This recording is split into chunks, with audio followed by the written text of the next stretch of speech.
The November 30th meeting of the Falmouth Conservation Commission. This meeting is being held virtually via Zoom video conference and is also being broadcast on cable channel 15 and streamed online by FCTV.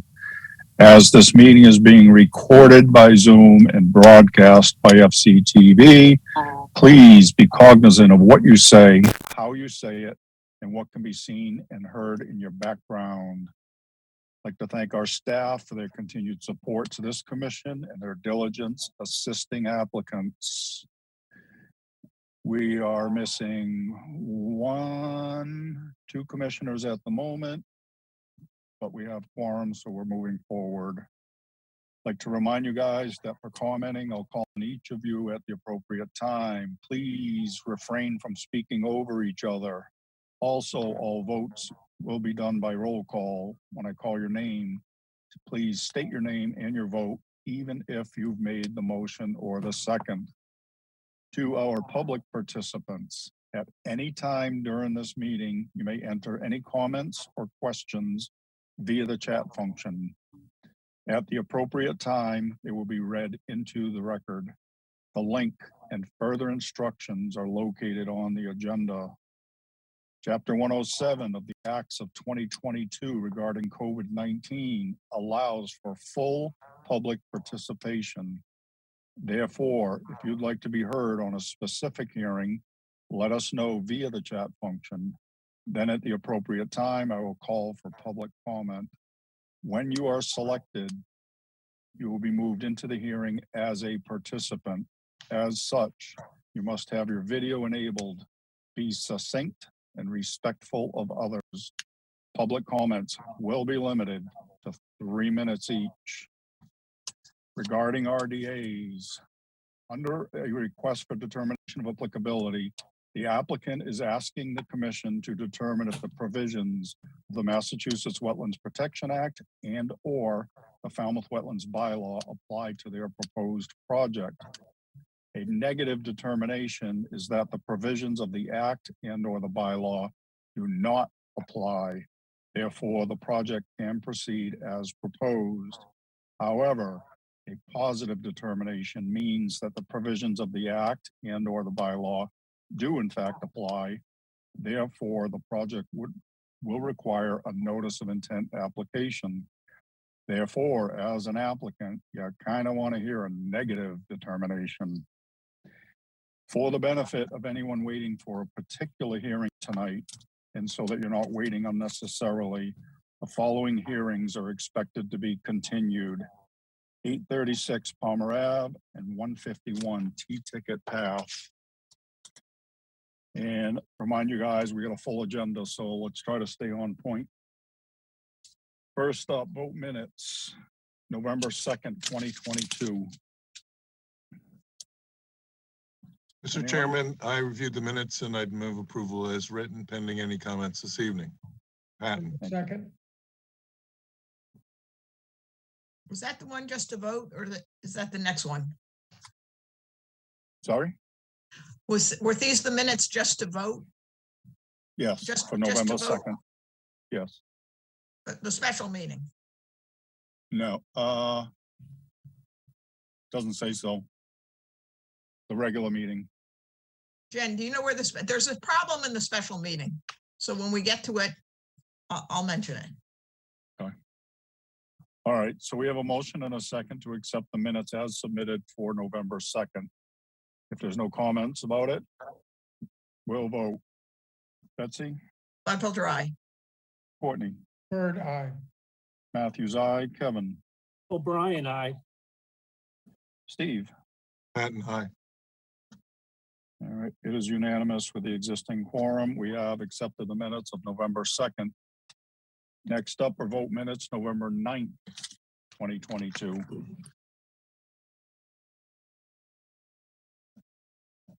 Anybody? I reviewed the minutes and move approval. Patton.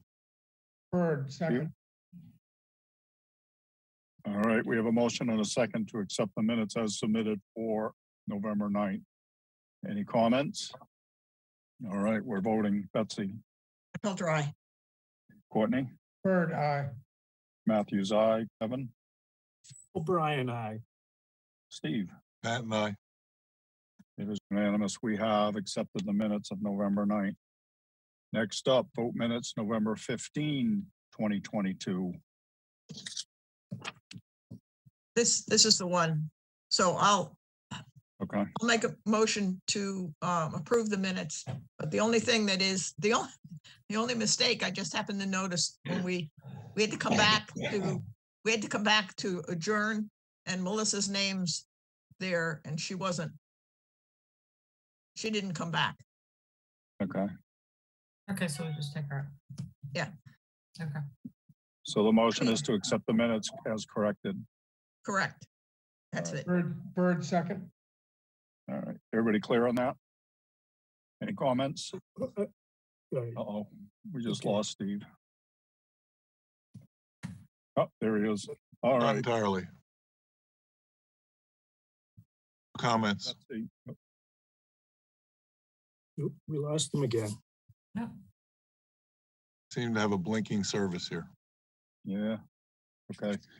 So we have a motion and a second to accept the corrected minutes of November 15th. Everybody good with that? And we're voting. Betsy? Gladfelter, aye. Courtney? Bird, aye. Matthews, aye. Kevin? O'Brien, aye. Steve? Pat and I. It is unanimous. Thank you. We have accepted the minutes as corrected. Thank you, Kristen, for your diligence. Next up, request for a continuance under a notice of intent. First up, AC Cape Cod LLC, care of Barrett Sutton, 836 Palmer Avenue, Falmouth, Mass. For permission to stabilize an eroding slope with the construction of a retaining wall, connect an under drain system to the wall to an existing drainage system, conduct invasive species management, replant trees, and restore disturbed areas. Jen or Ms. Bergeron, I'm not sure. Yes, Mr. Chairman, the applicant's requesting a continuance until January 4th. And Courtney, before you ask why, they're still working on those stabilization calculations that you wanted. Thank you. Not a problem. I'll make a motion to January. continue 4th. this until January 4th. Bird, Gladfelter. second. Courtney, did you second that? Yes, I did. Thank you. All right, we have a motion and a second to continue this until January 4th. Betsy, Gladfelter, aye. Courtney, Bird, aye. Matthews, aye. Kevin, O'Brien, aye. Steve? Pat and I. It is unanimous. We have continued this until January 4th. Next up, under a request for a continuance under a notice of intent, Constance M. Ryan and Andrew Doyle, 151 T-Ticket Path, Falmouth, Mass. For permission to extend the existing revetment, construct access stairs, and nourish the bank. Jen? Yes, Mr. Chairman, the applicant's requesting a continuance to March 1st to do additional surveying, plan design, and more time to answer the commission's questions and comments. So Okay. I'll make a motion to continue this till March 4th. Is that right, Jen? No, March 1st, I'm sorry. Oh, March 1st. Bird, second. Gladfelter. All right. Any comments? All right, we're voting. We have a motion and a second to continue this till March 1st. Betsy? Gladfelter, aye. Courtney? Bird, aye. Matthews, aye. Kevin? O'Brien, aye. Steve? Pat and I. It is unanimous. We have continued this until March 1st. Bear with me one second. All right. Next up are requests for determination of applicability. First up, Diane Farmer, 446 Acapesket Road, East Falmouth, Mass. For permission to remove and reconstruct 3 existing decks. Ms. Bergeron. Staff recommends a -3 under the state and a -2 under the bylaw. Resource area boundaries are not confirmed. Bird, so move. Gladfelter, second. All right, we have a motion and a second to accept staff's recommendation. Any comments or questions? All right, we're voting. Betsy, Gladfelter, aye. Courtney, Bird, aye. Matthews, aye. Kevin, O'Brien, aye. Steve. Patton, aye.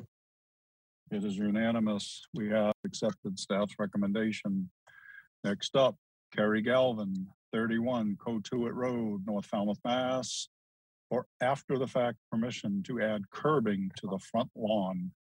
Ms. Bergeron, Staff recommends a -3 under the state and a -2 under the bylaw. Resource area boundaries are not confirmed. Bird, so move. Patton, second. Gladfelter, we have a motion and a second to accept staff's recommendation. Any comments or questions? All right, Betsy, Gladfelter, aye. Courtney, Bird, aye. Matthews, aye. Kevin, O'Brien, aye. Steve. Patton, aye. It is unanimous. We have accepted staff's recommendation. Next up, the Jobert Family Trust, 25 Widgeon Road, Falmouth, Mass. For permission to pump and fill the existing cesspools and to install a new Title V sewage disposal system. Ms. Bergeron? Yes, the applicant has withdrawn their application. No actions taken then. No action. All right, thank you. Next up, James and Maria Crowley, 214 Minot Road, Falmouth, Mass. For permission to raise, RAZE, an existing single-family dwelling, construct a new single-family dwelling with attached garage, decks, and covered porch, remove or abandon the existing cesspools, and install a new Title V sewage disposal system. Ms. Bergeron, Staff recommend 2 under the state and bylaw. Resource area boundaries are not confirmed, and this is a flood zone only project. thank So you. moved. Gladfelter, Patton, Courtney, second. All right, we have a motion and a second to accept staff's recommendation. Any questions or comments? I think Courtney's having a conversation with somebody not on this group. All right, we're voting. Betsy, Gladfelter, aye. Courtney, Bird, aye. Matthews, aye. Kevin, O'Brien, aye. Steve. Patton, aye. It is unanimous. We have accepted staff's recommendation. Excuse me. Next up, continued request for determination of applicability. Suzanne Taylor King, 136 Old Dock Road, West Falmouth, Mass. For permission to elevate the existing house in order to install flood compliant footings and foundation, empty, fill, and abandon the existing cesspool, and to install a Title V sewage disposal system. Ms. Bergeron. Staff recommends a -2 under the state and bylaw. Resource area boundaries are not confirmed, and this also is only located in the flood zone. So moved. Bird, Gladfelter, so move, and I will ask the obvious question. This sounds like a notice of intent, so it must be a floodplain. you just Yes. said that, Courtney. Are you You listening? told me to I add it in my missed spiel, so I did. Okay, sorry about that. No Anyway, I move to accept. Betsy already did. Patton, second. All right, we have a motion and a second to accept staff's recommendation so thoroughly presented and ignored by one. All right, any comments or questions? All right, Betsy, Gladfelter, aye. Courtney, Bird, aye. Matthews, aye. Kevin, O'Brien, aye. Steve? Patton, aye. It is unanimous. We have accepted staff's recommendation. All right, next up, requests for a hearing under notice of intent. All hearings of the Falmouth Conservation Commission are held simultaneously under the authorities of the Massachusetts Wetlands Protection Act and the Falmouth Wetlands Bylaw. Although a single decision of the commission is issued, it represents a separate decision under each authority. And as a reminder, public commenting is limited to 3 minutes. So I encourage you to stay within the purview of this board, which are the rules and regulations of the Wetlands Protection Act and the Falmouth Wetlands bylaw and how they pertain to a particular application. The chair reserves the right to stop any commenting that is disparaging or inconsequential to the hearing. First up,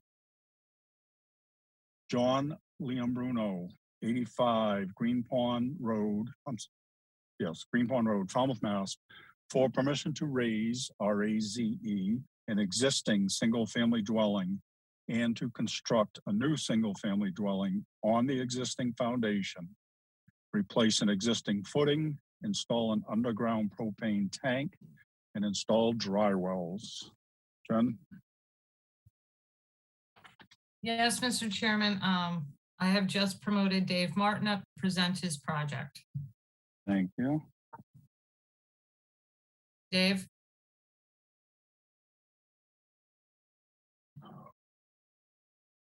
Thank you. Martin, Jennifer. you're up, sir.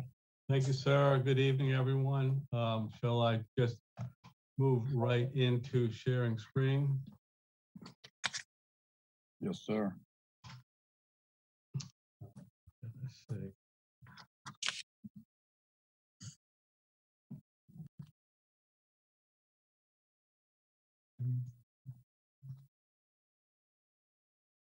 Can you, oops, sorry.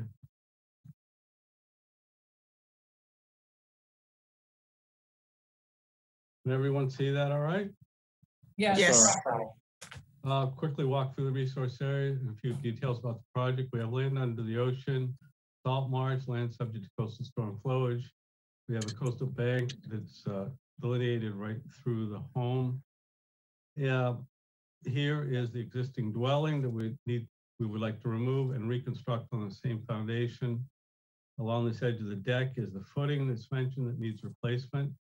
The north side, this deck will be entirely removed. Entry into the home will be accomplished by extending these stairs from here to there. Proposed underground propane tank here and a standby generator pad at this location, and new dry wells or confirm suitable condition of existing dry wells. Will I stop sharing, or would you like to ask questions while the plan is on the screen? You can stop sharing, but don't be annoyed if I ask you to put it back up. Fine, it's kind with me. Thank you. Jen, do you want to start?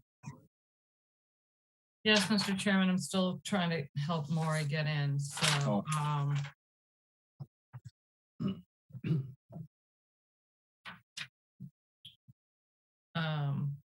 Dave, are you going to give us a revised plan showing that area to be upland and not BBW?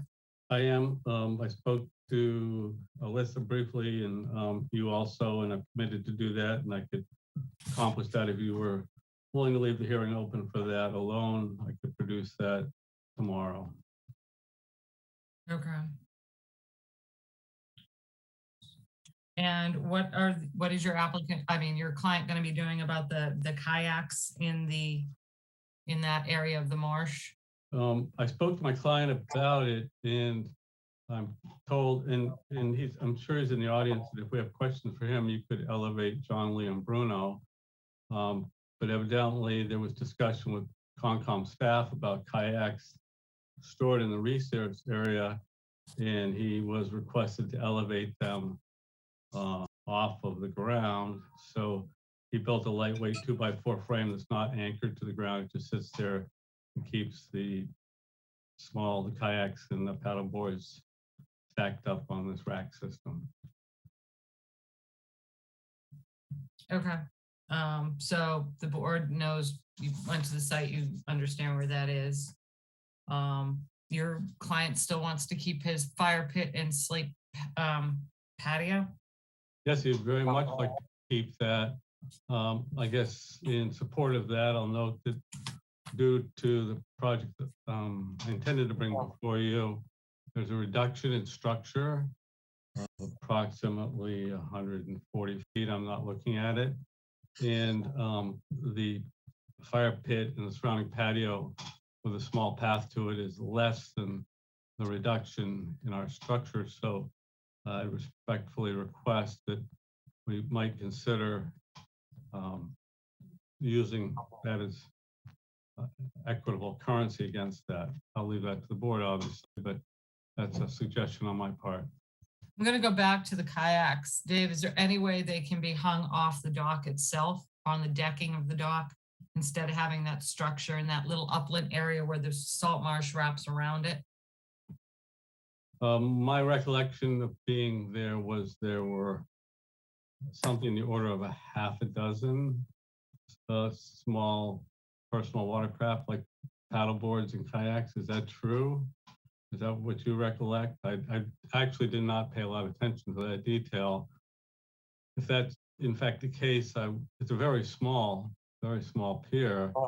So I would suggest that that's not practical.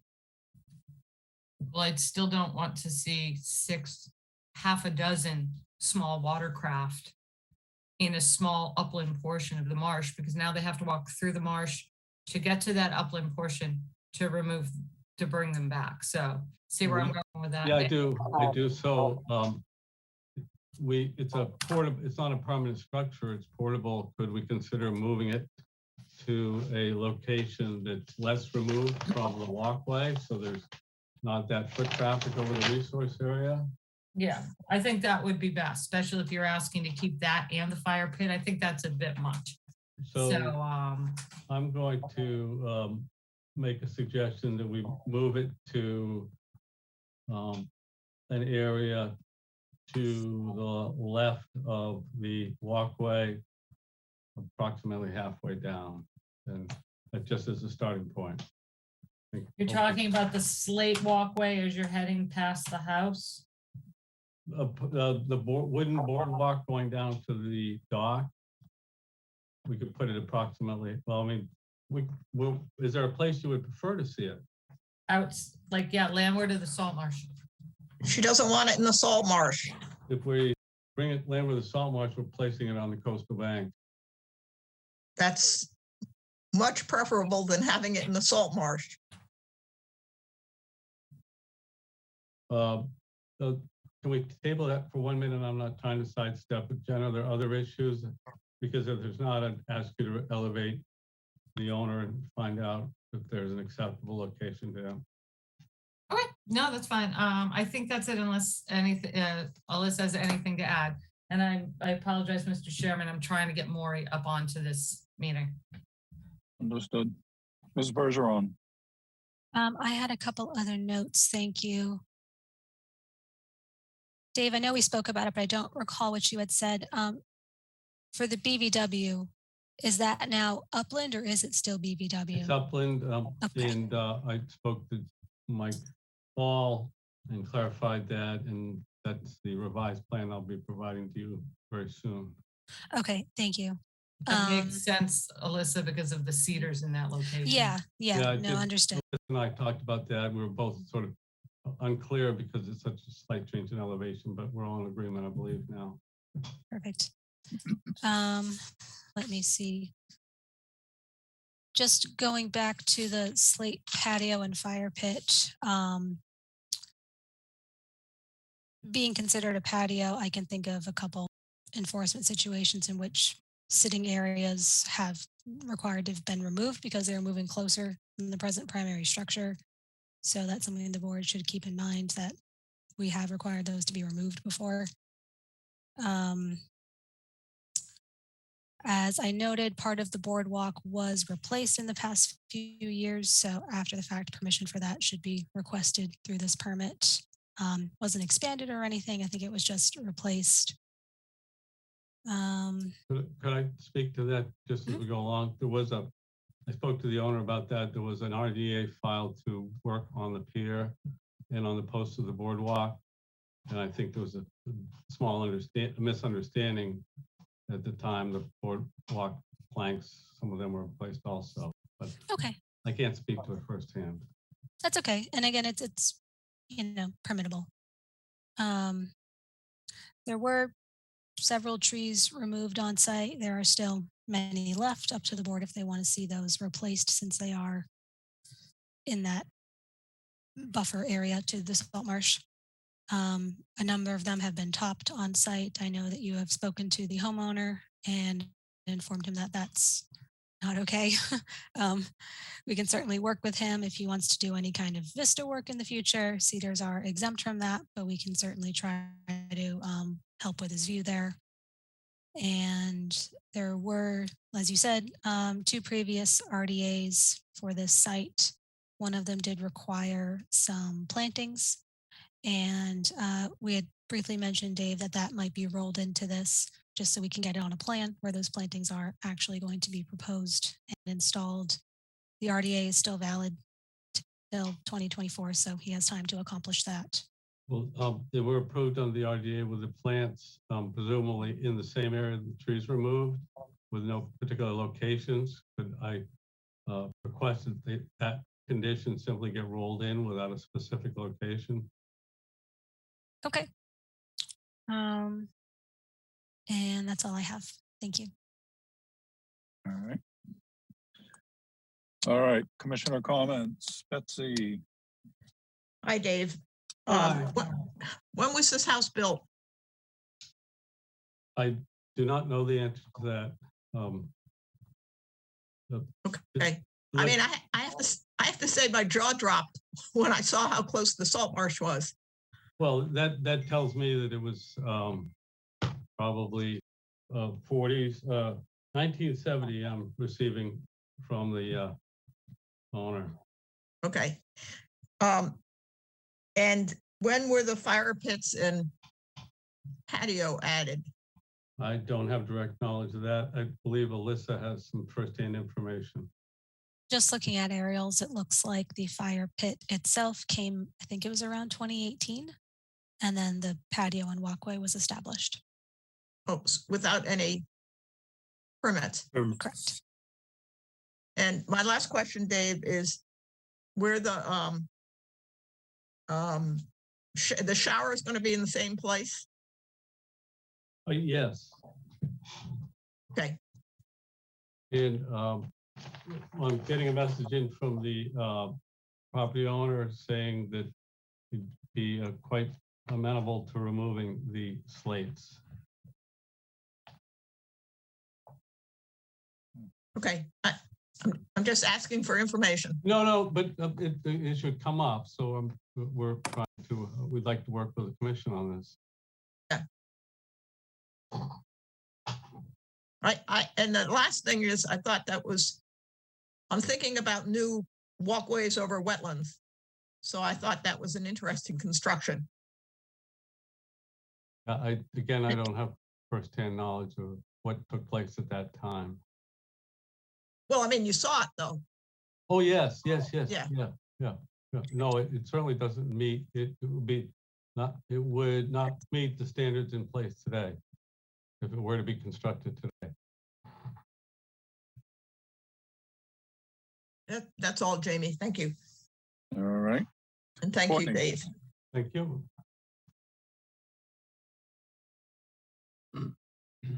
Courtney, you're on mute.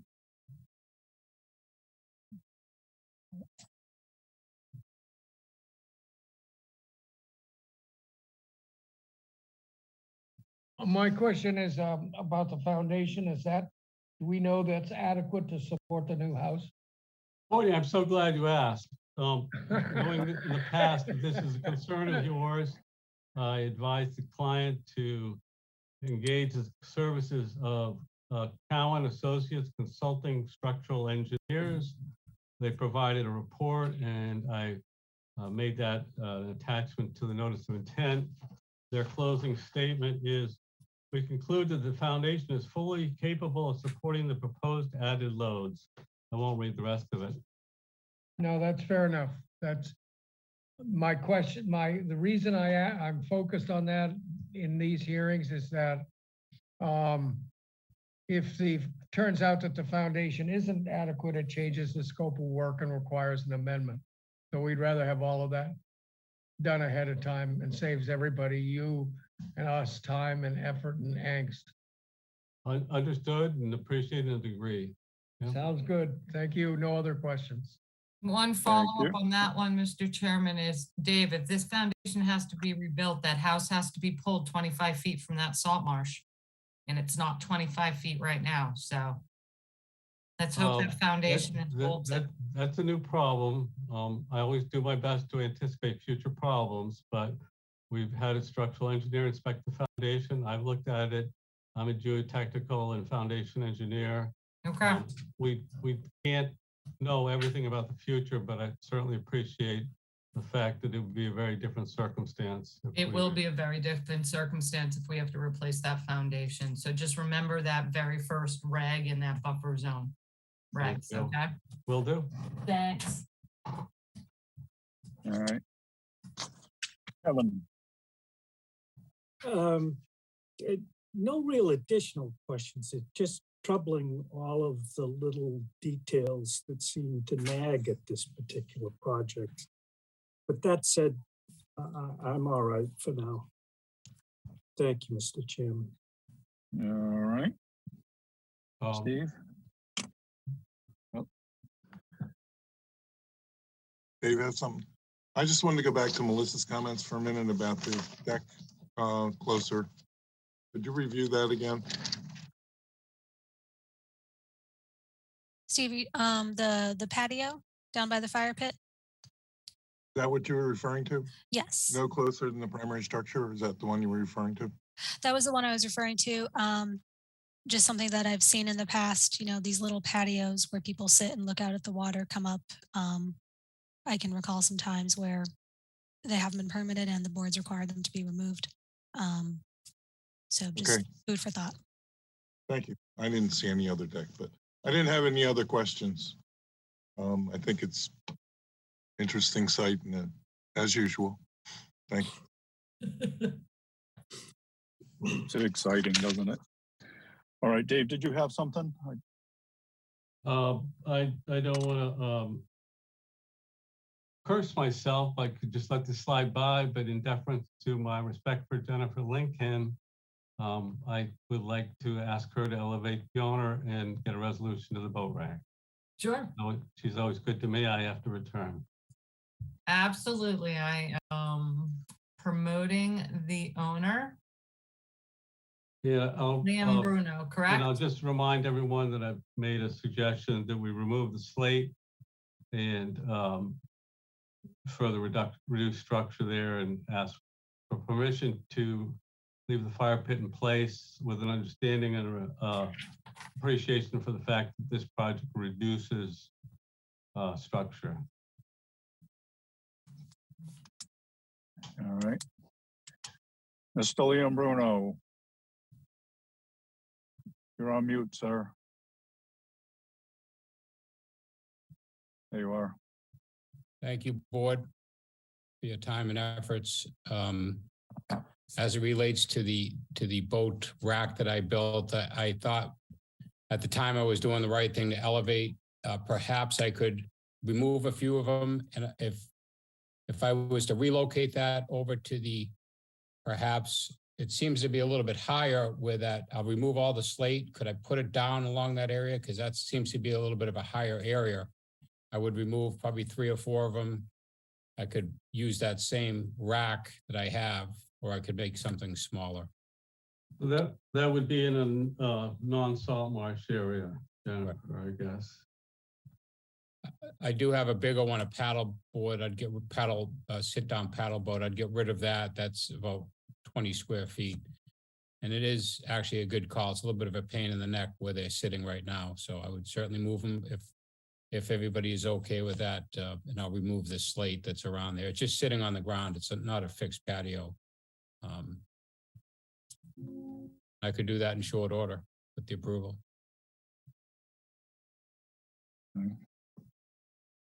Jen? That's going to be up to the board, and probably something that you'll discuss when you deliberate the decision. Okay. But we appreciate you willing to work with the board. Of So course. thank you. Exactly. They've been excellent with when I did the tree cuts and everything else. We did the dock at the same time. You guys have been excellent. So whatever it takes. Excellent. All right. Anything else, Dave? No, I was going to make a motion to close the hearing. Take it I have under another- advisement. Hold on, please. I assumed I was being presumptuous, so I held back. Well, I just have to ask for public comment first. Jen, is there anything in the public chat function, please? No, Mr. Chairman. Thank you. All right, Steve, you're up. Wait a second, Steve. I have another question. Oh. I should have gone around again. Sorry. Go ahead. So, Mr. Liam Bruno, Yes, ma'am. do you intend to leave all those watercraft all year round on that rack? My concern is any kind of surge in a storm. You know, in a nor'easter, for instance, I or a typically have, hurricane. I typically have, even when that storm came in last year, but I'd be okay to move them up into the garage. Yeah, I prefer that in the, you know, the off season. No problem at Just, all. okay, All right. thanks, Jamie. Yep. Any other commissioner comments or questions? All right. Steve, I really do think this time you're up. I'd make a motion to close the hearing and take it under advisement. Gladfelter second. All right. We have a motion and a second to close the hearing. Jen, are you okay with that, with the plan pending? The plan, the revised plan is more clarification, correct? Correct. The revised plan is just to clarify that that area is not a BBW. Okay. So Dave, just please stay on that. Thank you. Oh, certainly. Thank you. All right, we have a motion and a second to close the hearing. Are there any other questions or comments? Going once, going twice, we're voting. Oh, wait, Yeah, I'm holding. sorry, I just had somebody come up and I might not have, no, it just came in from the chat. Yep. The person has a question. They are on lot 37 with the propane tank dig. Any concern with the roots of the trees nearby? Mr. Martin? Dave, where's that propane tank going again? It's up at the stand on the road, it'd be at the right front, and I can tell you firsthand that I selected that area specifically so we would not have any impact on any vegetation excepting the lawn. So it's located intentionally to avoid tree roots and such. All right, thank you for that. Oh, another, thank you. Okay, thank you, Dave. Thank you. All right. Again, we have a motion and a second to close the hearing. There's no further questions or comments. All right, we're voting. Betsy, Gladfelter, aye. Courtney? Courtney, You're on mute, Court. Bird eye. Matthews, aye. Kevin, O'Brien, aye. Steve? And I. It is unanimous. We have closed this hearing. Thank you, Mr. Martin. Thank you, Mr. Thanks, Liam Dave. Bruno. Thank you very Thank you much. everyone for your time. Appreciate it. Nice to see you, Dave. I'll be, you too. Thank you. Thanks all. Thank you. Next up, Kathleen A. White. Kathleen A. White Revocable Trust, 209 Sea Pit Road, East Falmouth, Mass. For permission to reconvert the end of a fixed pier to a ramp and float. Jen? Yes, Mr. Chairman, hang on a second. I need to grab Mr. Borselli. Oh, Mike, where are you? There you are.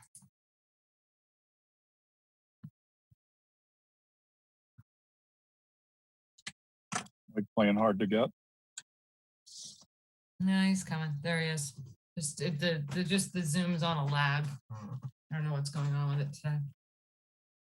Maury's still having trouble getting in. Hi, folks. Weird. Mike. Borselli, you're up, sir. Thank you, Mr. Chairman. For the record, Mike Borselli, Falmouth Engineering, and I represent the applicant, Kathleen White. And with your permission, I'd like to share my screen and go through the project. I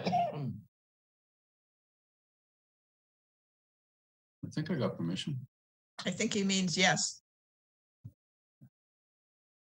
Kathleen owns the property at 209 Sea Pit Road. It's at the very end of Sea Pit Road. It has a single-family dwelling, typical yard area. It has a licensed pier entirely fixed on the waters of the Childs River. The resource areas include land under the ocean, land containing shellfish. There is a narrow band of salt marsh at the bottom of the coastal bank. The coastal bank is delineated with its top on the plan. There's also land subject to coastal storm flowage, AE 13 on the water side of the blue line and AE 12 on the landward side of the blue line. And then it's the main part of the house is not in a special flood zone. Some time ago, some of you were on the board, an order of conditions was issued to construct this fixed pier to a different owner by the name of Baker. Mr. Baker built the dock, lived here for some time, and then sold the property to Kathleen White. Mr. Baker had specific design ideas for his dock that he owned at the time. Kathleen White has a different type of boat. It has a much lower gunnel. And because the pier is entirely fixed, Ms. White has difficulty at low tides getting into the boat and navigating down a ladder as she gets into her retirement years.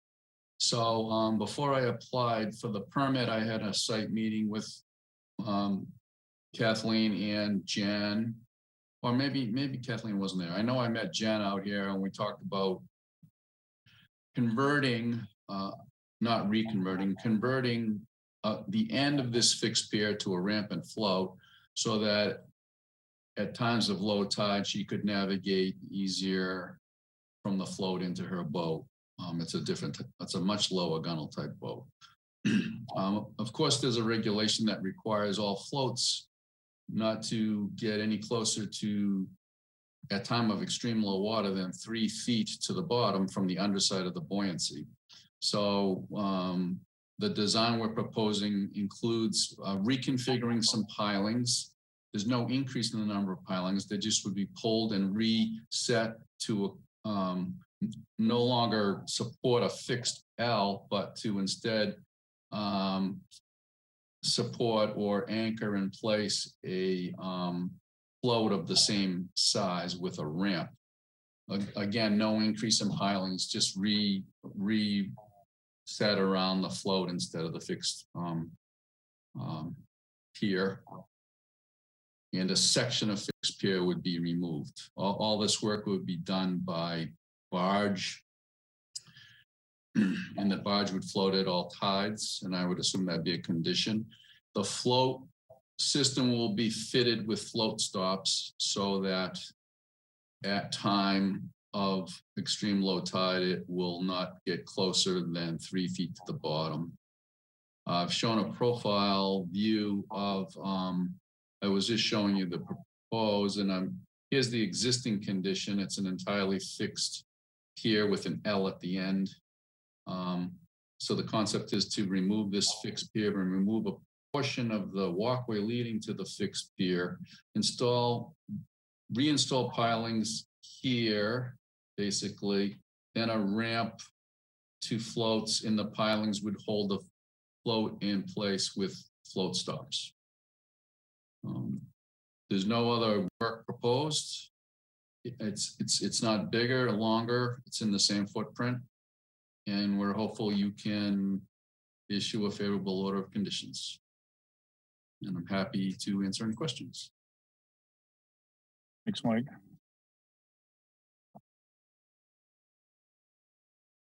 Ken. Question on the dock first, Mike. Is there going to be an extra set of pilings out there because you have to cut them back and put pilings from when you're putting the ramp? No, there's 6 pilings that'll be removed, and then they will be reconfigured, and 2 will be used for that new section of fixed pier where the ramp connects. Okay. The other 4 will hold the float in place. Okay. Thank you. Mr. Chairman, Maury's in. I'm just, I'm just gonna promote her up to a panelist real quick.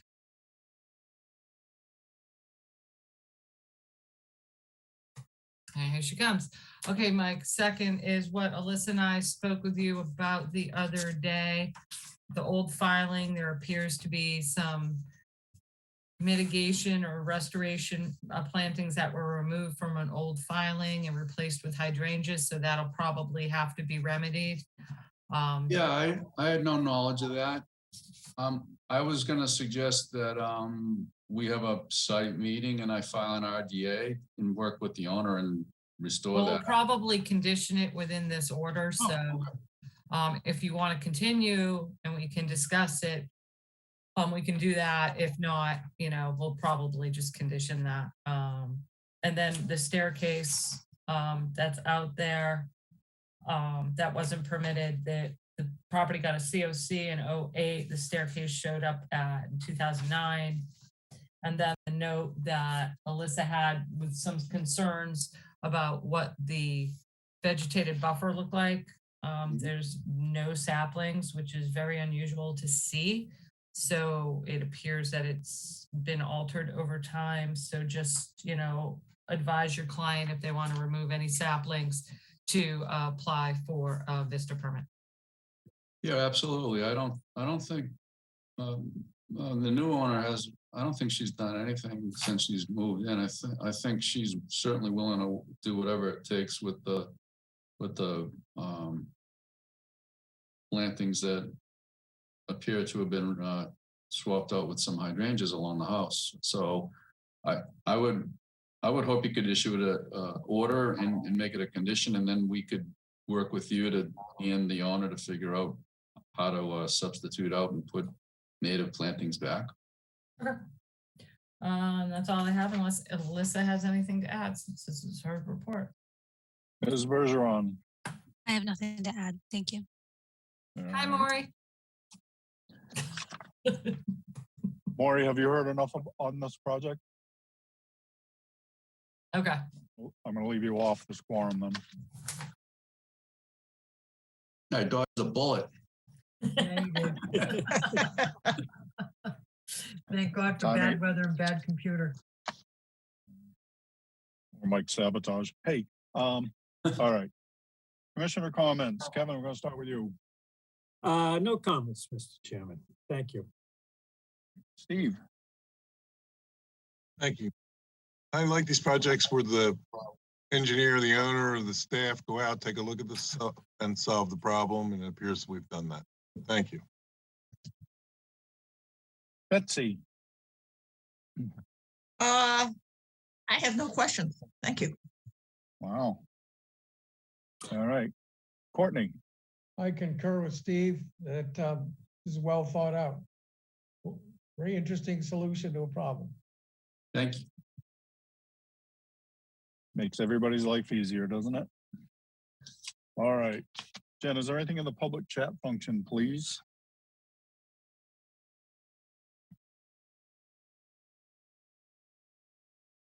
No, Mr. Chairman, and there's nobody hands raised either, so I don't think there's any comments on this project.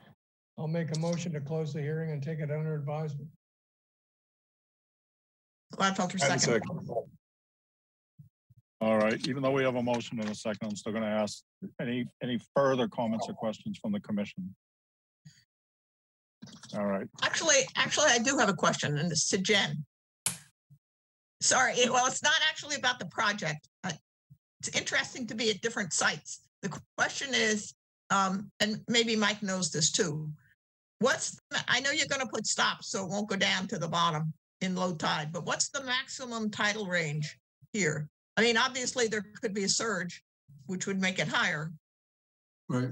It's the range here varies. It's approximately 2 feet, depending on average. Maybe a little bit under 24, between like 16 and 24 inches, depending on the moon. Okay. Thanks, Mike. Sure. That's all. Sure it is. All right. For now. For now. Yeah, for now. All right. We have a motion and a second. Close the hearing. Further ado, we're voting. Betsy, Wendell Dry. Courtney, Bird eye. Matthews, aye. Kevin, O'Brien, aye. Steve, And I, it is unanimous. We have closed the hearing. Thank you, Mr. Borselli. Mr. Chairman, can I hear you for 10 more seconds to share my screen and make an announcement? Yeah, but we've closed the hearing. It's not about my project. I just wanted to introduce you to my granddaughter. Oh, wow, Mike, that's great. Congratulations, Mike. 3 weeks Mazel old. tov. My son Jonathan and Kelsey had her 3 weeks ago, and she's happy and healthy. And I'm a Fantastic. proud grandfather for the first time. Congratulations, Mike. First in the cool. next generation. That's cool. Good for you, Mike. It's a good time Thank of you year for for it to sharing happen. that. Yeah. That's great, Mike. So Bragging rights. have a great evening. Good night, Mike. You as well. Bye. All right. The chair acknowledges Maury's on the quorum now. Russell Agrusa, 79 Meadow Neck Road, Falmouth, Mass. For permission to construct 2 additions, enlarge the existing deck, and install mitigation plantings. Jen? Yes, Mr. Chairman, I am promoting who I believe is Jack Landers' colleague. Jack, you're gonna have to do something on your end. It should say, do you want to join as a panelist? You need to click. There you go, Jack. And I'll be Done this sharing my, before. yeah, I'll be sharing my screen for Jack.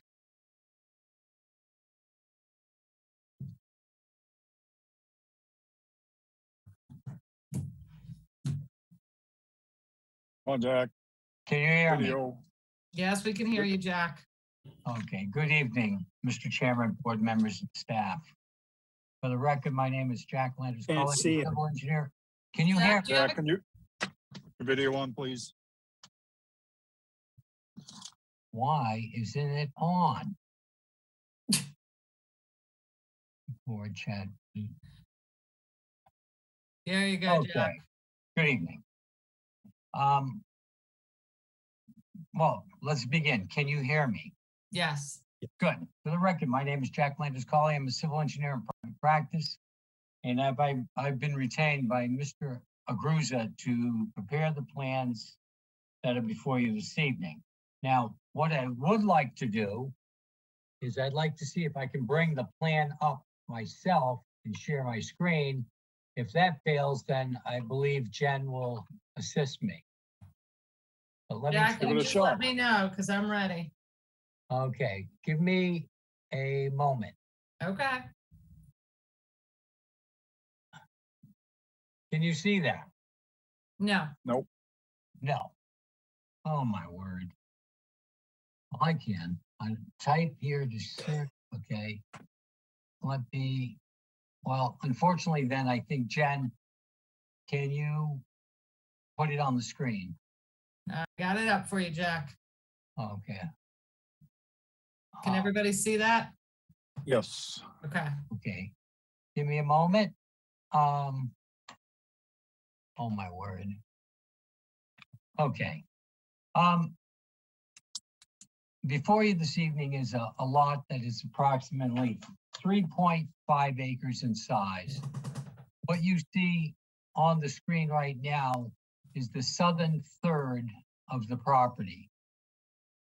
This property obviously begins where the house is and it extends north to the bridge that is about 600 feet to the north.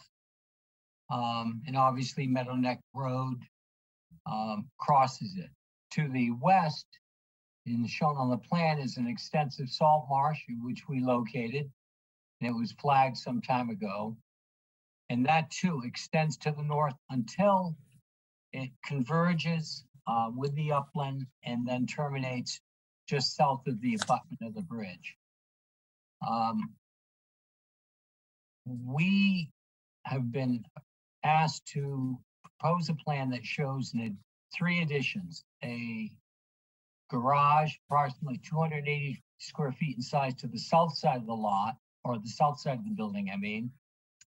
A deck that will circumnavigate the southwest side to connect to the existing deck on the west side. And that deck would begin at an existing deck and stairway where the client would like to be able to, again, circumnavigate without going down the slope that goes down about 5-6 feet, but move laterally around the house to the existing deck. And the third part of the project is an existing addition to the bedroom that's located on the north side of the house. We have met with staff because this site presents a number of challenges. The first is, even though we have over a 3.5 acre site, we don't have what we consider a clearly obvious degraded area where we could propose mitigation for these three projects. And so what we did is we did retain Wayne Tavares, and he delineated this area to the south of the house, which shows extensive plantings for the proposal that we have before you this evening. Now, that proposal is defined by the 100-foot offset from the salt marsh, which we have, the top of the bank, which is defined by the velocity zone, and that's about it for the resources that affect this property. We have calculated the areas to be altered. It's shown in the lower left-hand corner of the plan, and we have proposed close to 1,100 square feet of mitigation planting for an activity that, in our opinion, will only require about 940 square feet of mitigation. We added the extra mitigation just to remove any doubt about the square footage.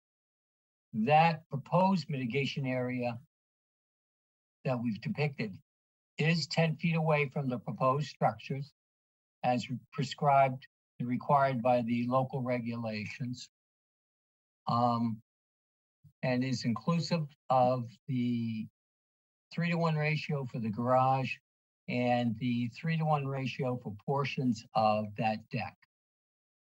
A couple points to clarify.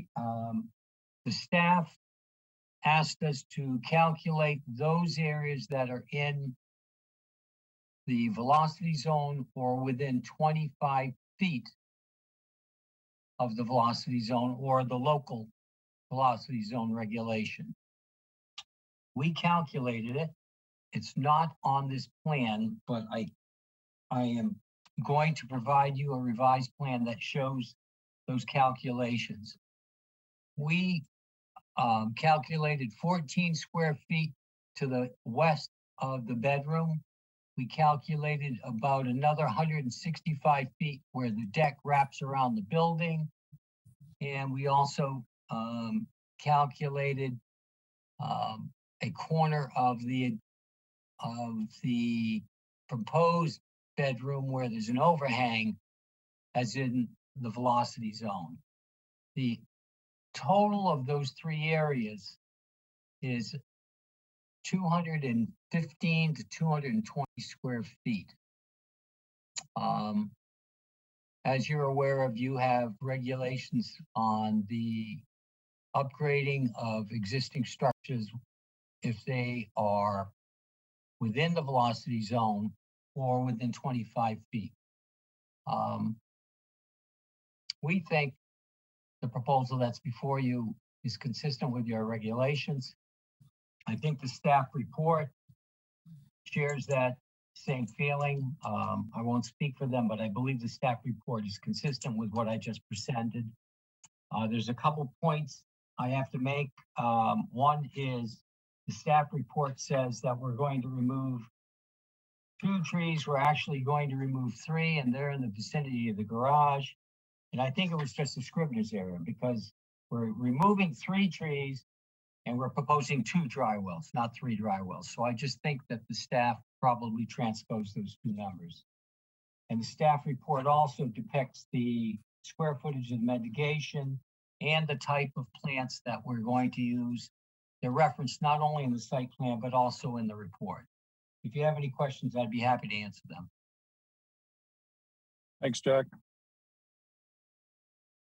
Your assistant can stop sharing. Thank you. Jen? Yes, Mr. Chairman. Jack, you said 215 to 220, but the regs only allow you 200. Is there a way you can kind of get that number down closer to 200 for us? First of all, I knew you were going to ask that question, and the burden's on me because we didn't even think of that regulations while we were trying to create this project. I think the answer is yes. Okay. So we'll probably have to have a continuance so we get that number. And Jack, what are you doing with that brick patio? I know that I remember like talking about this a long time ago with you and Attorney Ament, and then.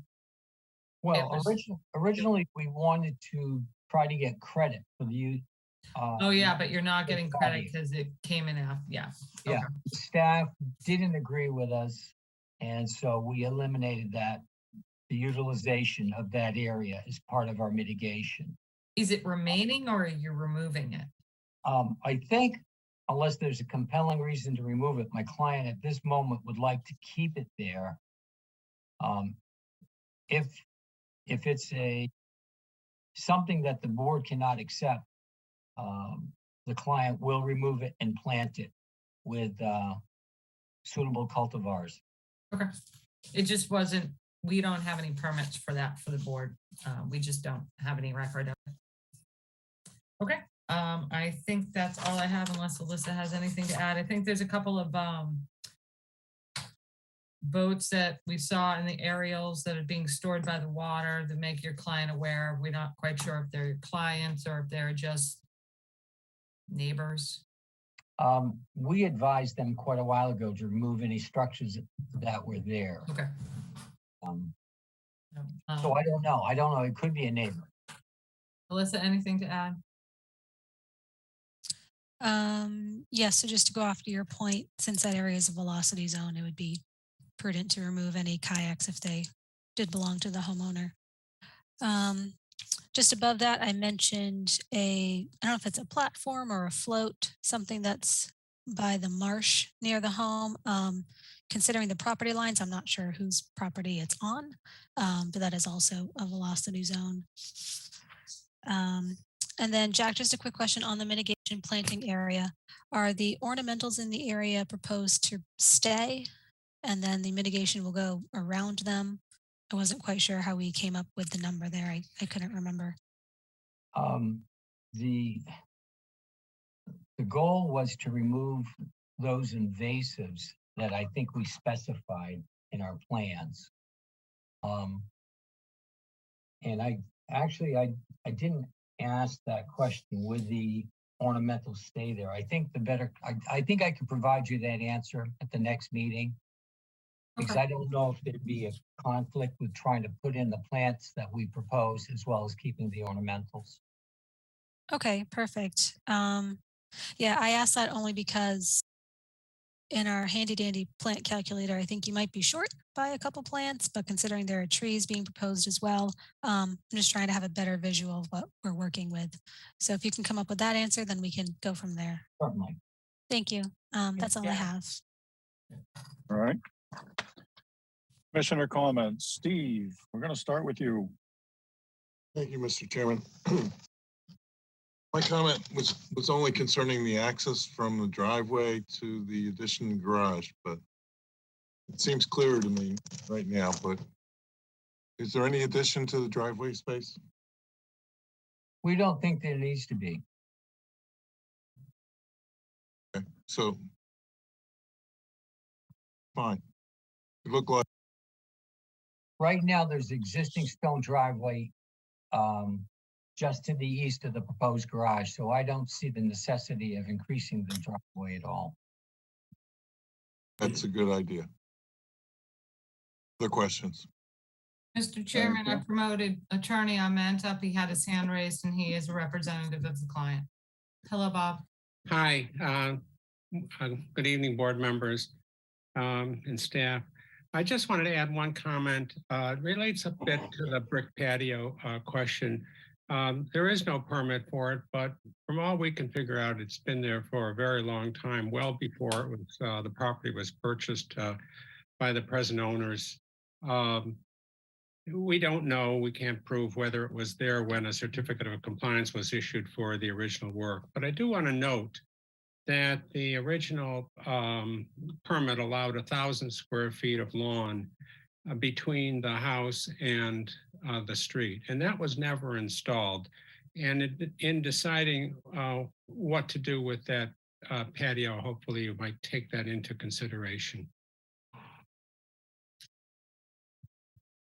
Thank you, Bob. Thank you. All right, continuing with commissioner comments, Betsy. Hi, I have a couple of comments. Bob, I'm glad you brought that up because that was my fourth question. When did the patio appear? The other thing is, where are you? Jack, you're Yep. removing 3 trees, fairly substantial trees. Can you tell us what the caliper inches are? Not at this moment. I can't provide it. I would estimate they're probably anywhere from 8 to 13 inches in caliper. And how many trees are you replacing them with? We're How many? proposing, Yeah. Sorry. no, it's listed in the table down below. We are providing 6 flowering dogwoods, 2 scarlet oaks, and those are the only trees. Well, I guess a dogwood is a tree or a shrub, either way. So we're providing a total of 8. If you wait long enough, it turns into a tree. Right. And the only other question I have is where you're adding to, I guess, the bedroom, there's a chimney that sticks out. And so is that fireplace going to stay or is that going to be removed? Or is it going to stay and be a fireplace into 2 different rooms? I didn't ask the client that question because it was internal to the footprint of the house. Right, it has nothing to do with what we need. I was just curious. Yeah, I wondered the same thing, but I never asked him that question. Okay, well, should you get the answer before you come back? I'd appreciate knowing it. Certainly. Thanks, Jack. That's Sure. all. All right, Courtney. No questions. All right. Kevin, No questions, Mr. Chairman. Thank you. Maury. I just had a couple. The limit of work, it just says silt fence, and I think with that grade and it being in the ACEC, it should probably be maybe a wattle or something a little more substantial. Just because of runoff. And the mountain laurel are 10 foot on center. I wish that the heavier planting was incorporated throughout the plan, and in Betsy's response, for you for the trees, dogwoods really never become trees. I mean, they are sort of trees, but not really, not like the white pine and the holly that. Well, no. I mean, I know they're not big, Yeah, so. but I planted one 20 years ago and I'd call it a tree in my yard now, Yeah. but it's a little tree. It's a little tree. It just seems like all the plantings are just shoved in that little corner. That's all. Thank you.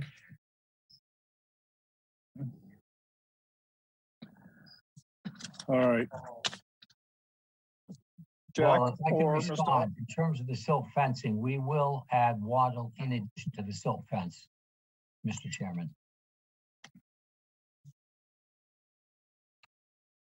Okay. Mr. Ahmed, do you have anything to add? No, thank you, Mr. Chairman. All right. Staff, you guys have anything you'd like to add? Not at this time, Mr. Chairman.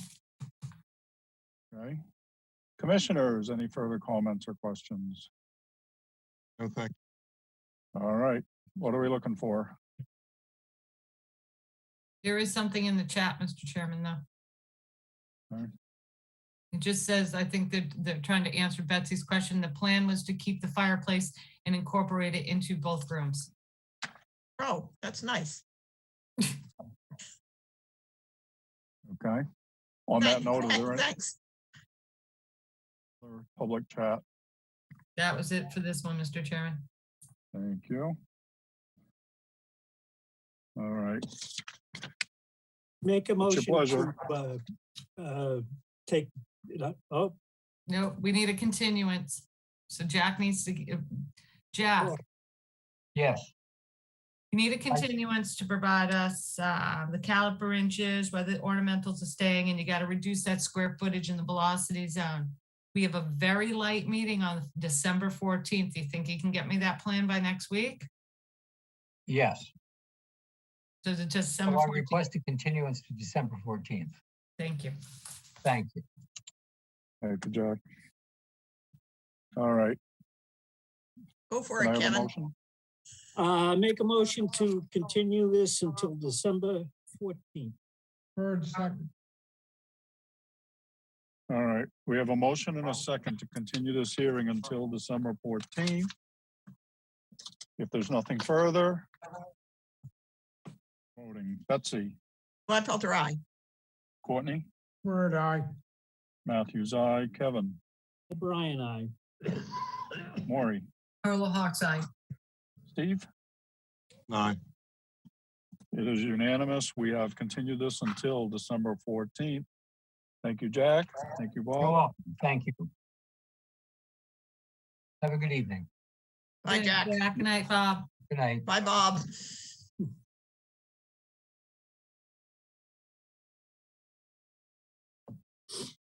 All right. Next up, Greg Clancy Construction, Inc., 186 Clinton Avenue, Falmouth, Mass. For permission to construct an addition on either side of the existing garage and install mitigation plantings. Jen? 1 second, Mr. Chairman. Justin, Mr. Brown is in the panelists and I didn't bring him up there, so I don't know how he got in there. If you could put him back into attendees, that would be great. Thank you.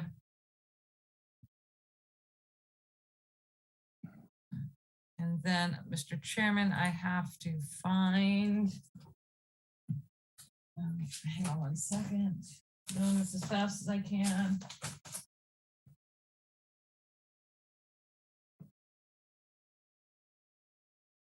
I get Tom.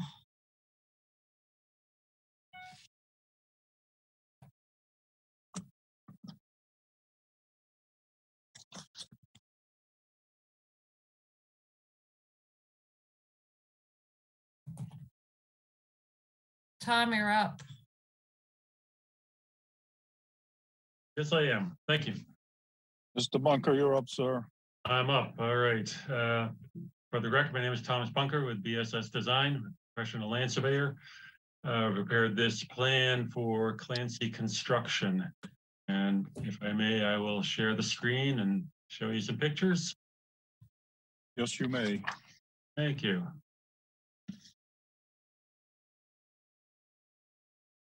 So I'll show you a GIS map first, so you can get an idea of where this is at the property is here outlined in orange on the north side of Clinton Avenue, just to the west of Swing Lane, which is right here.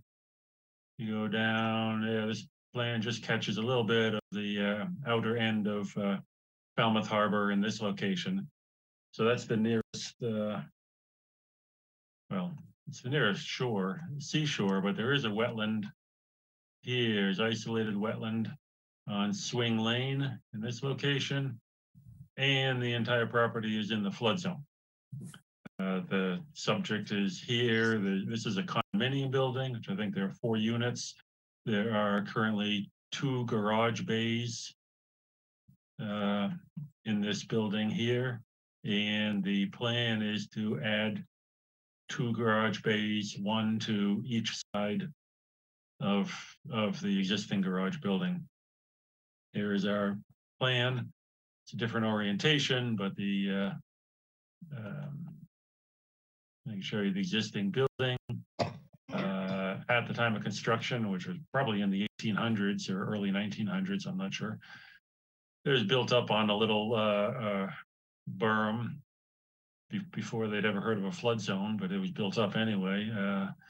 This is in this area here is the flood zone, V velocity zone elevation 15. And then there's the Falmouth velocity zone, 25 feet landward of that. And all the rest of this is in flood zone AE elevation 14. And the floor of the house is only at elevation 10.3, and the garage floor is at elevation 8.5, as you can see here. So there's coastal bank around the house in this location. And then we have this resource area here of an isolated vegetated wetland. It's off the property. And then there's some spot of land here sloping up toward the property, also off the property, which is slopes at more than 10-to-1. So this is a coastal bank. The wetland has a 50-foot zone A in this location. A coastal bank, because it touches this wetland, has a 50-foot zone A up to this location. And so there are no changes proposed in this zone A. Zone B of these 2 resource areas are up here. And so what we're showing is this area here is 1 garage bay to be added and the other to be added up in this location. There is additional pavement being added here. Across the back, there's a 6-foot wide, I think it's 6 feet wide, concrete slab proposed, and that's for all those big blue recycling bins to go onto here, and trash cans, I suppose. And there's a little vegetated island here that's to be made smaller, but the green is still remain as a planted island. And when this pavement is added, there'll be a planting bed in this location also. And here we have a calculations down here. I know that staff reviewed them. We end up with a total of 406 square feet of additional coverage. Times 2 is 812 square feet, going right into this corner where there's now lawn within the zone A of partly within the zone A of the wetland, and the rest of it is within the zone A of this coastal bank, right in this location here. And that is what is being proposed. So I'll stop this and I'll take your questions. Thanks, Tom. Jen? Yes, Mr. Chairman, I don't think staff has any questions. I think Tom, we figured out what we were looking at the other day. So I appreciate you trying to clarify that for us. Yeah. I don't have anything else unless Alyssa has something to add. Ms. Bergeron? I have no questions at this time. Thank you. All right. Commissioner comments? Start with Courtney. No comments. Oh, that was kind of simple. All right. Kevin? No comments, Mr. Chairman. All right. Maury? The only thing I want to say, thank you, Tom, for making a note for the silt socks and the catch basins. Thank you. Okay. No Now, comments. the engineering department has taught me to do that. Yeah, no, it's very good. Thank you. That was a good thing. Steve?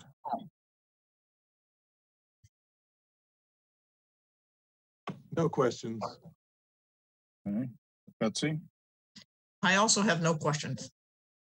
All All right. right. I'm going to make it unanimous. I have no questions. Awesome. All right. Jen, is there anything in the public chat function, please? Chair, I'll move to close the hearing and take it. No, under Mr. Chairman. advisement. Thank you. Courtney, Move to close the hearing and take it under advisement. Second, Gladfelter. all right, we have a motion and a second to close the hearing. If there's nothing further. Going once, going twice. All right. We're voting. Again, we have a motion and a second to close the hearing. Betsy, Gladfelter, aye. Courtney, Third, aye. Matthews, aye. Kevin, O'Brien, aye. Maury, Earl Hawks eye. Steve. Patton, aye. It is unanimous. We have closed this hearing. Thank you, Mr. Bunker. Thank you all. Enjoy the rain. Good night, Tom. Good night. Night, Tom. All right, next up. Jennifer Greenman, 0 and 10 Nashawina Street and 8 Swift Street, Falmouth, Mass. For permission to conduct invasive species removal and restoration. I am promoting Erica Norman up from Merrill Engineering to present their project. All right, Maury, I have to recuse myself. okay.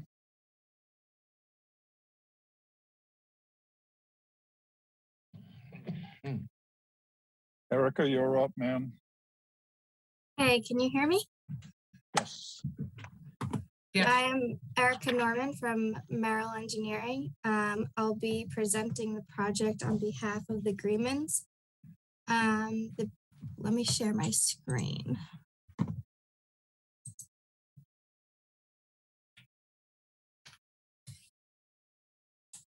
All right, here we go.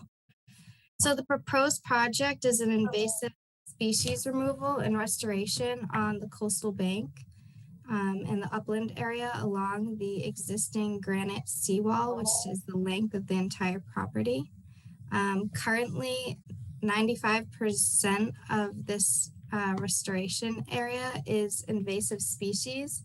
So it's being proposed to just be replanted with a native species. And then the existing path is proposed to be moved as it currently leads into the salt marsh, and it will be moved to the north and it will terminate at the rocky beach over here. Do you have any questions? All right, short and sweet. All right. If you're done with that, you can stop sharing for the moment. Thank you. Jen? Yes, Mr. Chairman. Erica, we're going to probably recommend to the board that shrubby cinquefoil not be used. So we'll probably condition that be one of the other plant species that you had listed, and that there be an equal mix of one, so one is not, it doesn't turn into a monoculture of one particular species. Okay. Yep, we agree with that. All right, and I think that's all I have, unless Alyssa has anything to add. Ms. Bergeron? Nothing to add. Thank you. All right. Commissioner comments? Gee, we're gonna start at the top. Betsy? So my only comment is does this bleed over into 8 Swift Street? Yes, it does. And we have And that permission. Oh, you have permission? Okay. Yep, they So wrote a you- letter. Yes. Okay, so you don't need to advertise that. Okay. Yeah, pretty straightforward. Mhm. Thank you. All right. Courtney? No questions. All right, I agree. It's kind of straightforward. Kevin? No questions. All right. Steve? Just want to thank the owners for taking care of this and continuing to improve our community. Nice plan. Thank you. Good point. All right. Jen, is there anything in the public chat function, please?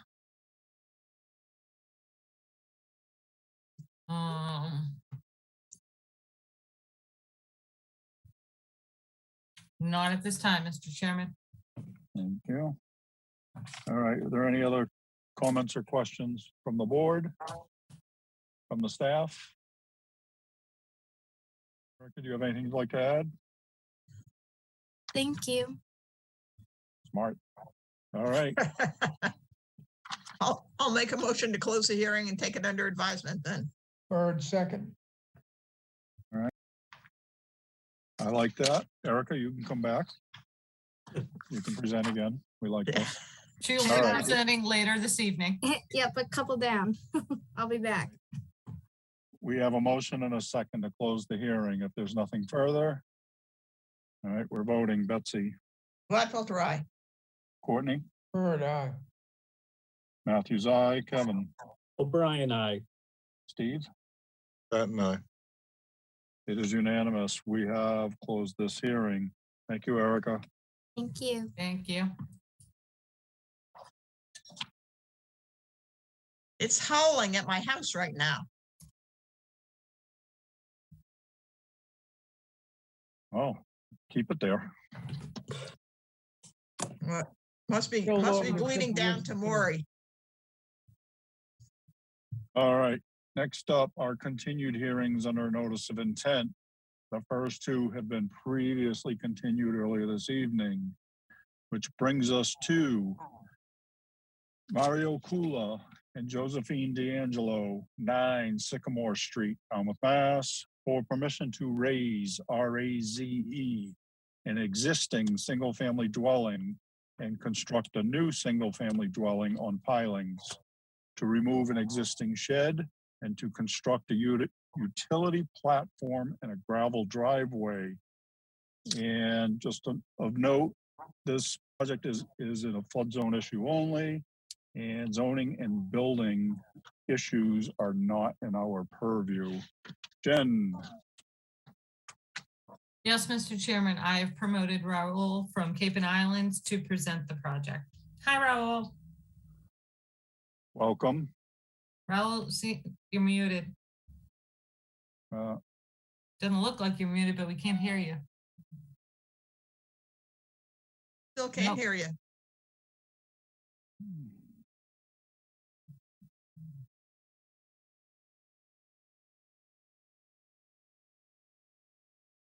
Oop, now he's gone. Can you hear me now? Hey, Raul. Yes, sir. Good evening. For the record, Raul Lizardi from Cape and Islands Engineering, representing the applicants, Mario Kula and Josephine D'Angelo. I will start sharing my screen to make the presentation. Thank you. Hopefully everybody can see my screen and the plan in front of you. Yes. So this project, as it was described, is a complete tear down and rebuild in a flood zone only. The reason this is being filed under a notice of intent application is because this flood zone is not our typical A zone, it's a velocity zone.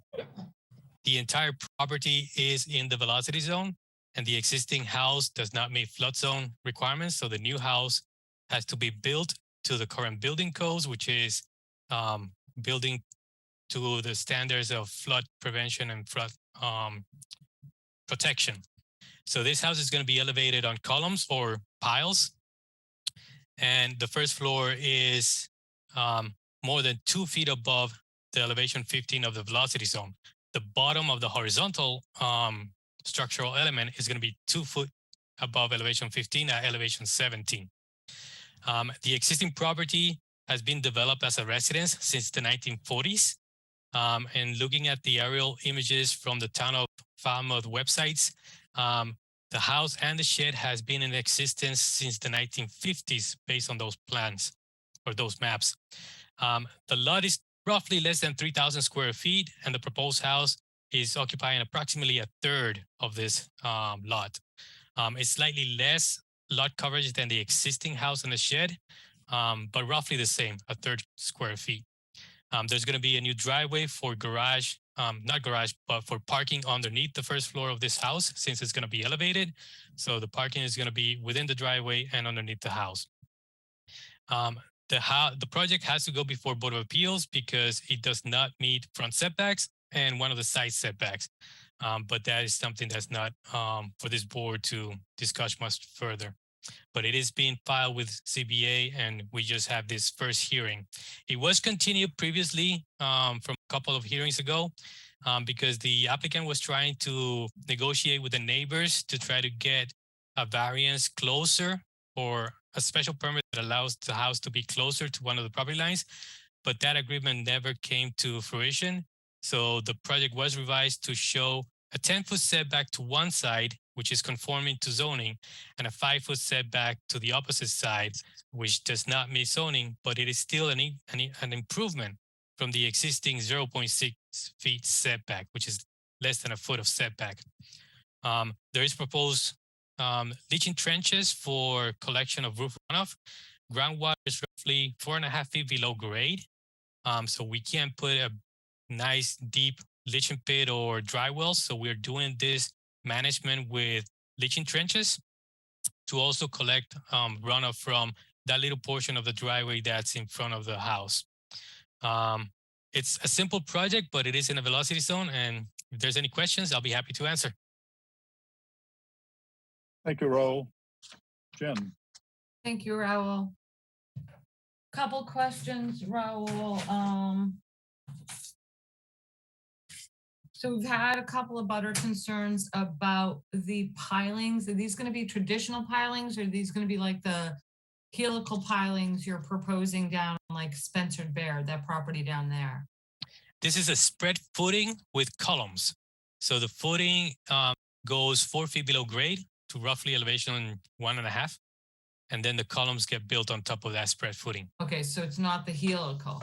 Not helical and not typical piles like it is for piers or something like that. Okay, and do you anticipate any dewatering in this area needing to be done because of the pilings? No, we use the information from the sewer collection system that was installed in 2016 right in front of this property. Groundwaters are what encounter at elevation 1, adjusted to elevation 1, and we suspect this footing, the bottom of the footing, was going to be 1.5. So we don't expect any dewatering here. So the excavation can happen in the dry. Okay, excellent. And you know, obviously, because you're using it as parking, that the only space to be enclosed under there is going to be that enclosure. Okay. 230 feet. It is noted in 2 different locations on the plan view itself and on the project statistics to the bottom left corner. Okay, thank you. How about your AC and generator units? You had platforms on the old plan. Yes. So there was an initial plan that showed a platform to elevate the AC units and generator. This last revisions of the architectural plans, there's a rooftop deck, and there's a section on that rooftop for the ACs and generators. Okay, so going to be up on the deck. Yes. Okay, excellent. And as I said, Mr. Chairman, well, as you said, this is a flood zone only project. The board usually typically sees a 10-foot limit of work, but that separates our buffer zones from the projects. In this case, there are no buffer zone concerns. It is just the neighbor's property line. And I think the driveway is right on top there. So they are providing a 5.1 limit of work? 5.1 for sill fence and wattles. And you guys think you can, that's a... Yes, for this shallow excavation, 4 feet excavation for a spread footing, it can be done. Okay. Okay. That's all I have for right now, unless Alyssa has anything to add. Ms. Bergeron? Yes, thank you. As the board has seen, we have received some butter comments regarding the project. I just wanted to address a few that were in our purview. Considering that there is work taking place in the road layout, Raul, please request permission from the town to do work in that area. There was some concern about no vegetation being proposed on the property. Certainly lacks vegetation at the moment, and looking as far back as 2005 aerials, it hasn't had vegetation in quite some time. Obviously, planting some would be beneficial in a flood zone. Just a recommendation. Let's see. When it comes to house size and lot coverage, as long as the proposed project is meeting building code and zoning code, those are the boards that will address those concerns. There was a concern about parking. I guess there is currently a lot of parking in the street. This project is proposing a driveway as well as parking under the structure itself. So there is parking being provided more than currently exists, which is great. And I think that should do it for the moment. I'll turn it back over. Thank you. Thank you. Raul, just to clarify, or maybe just to reiterate, you're doing a spread footing, so you're doing minimal, I would say, excavation versus driving piles or drilling piles, correct? In terms of excavation, if you're actually excavating for spread footing, you're excavating more than driving piles, because the piles, you just drive it from the surface all the way down, no excavation needed. So the excavation, you're actually excavating 4 feet all along the perimeter of this piers, and the excavated material goes into the middle of the house. The spread footing gets poured in and then backfilled. If it's just driven piles, the piles are just driven into the ground without the need of excavation. Okay. All right. Commissioner comments, Kevin.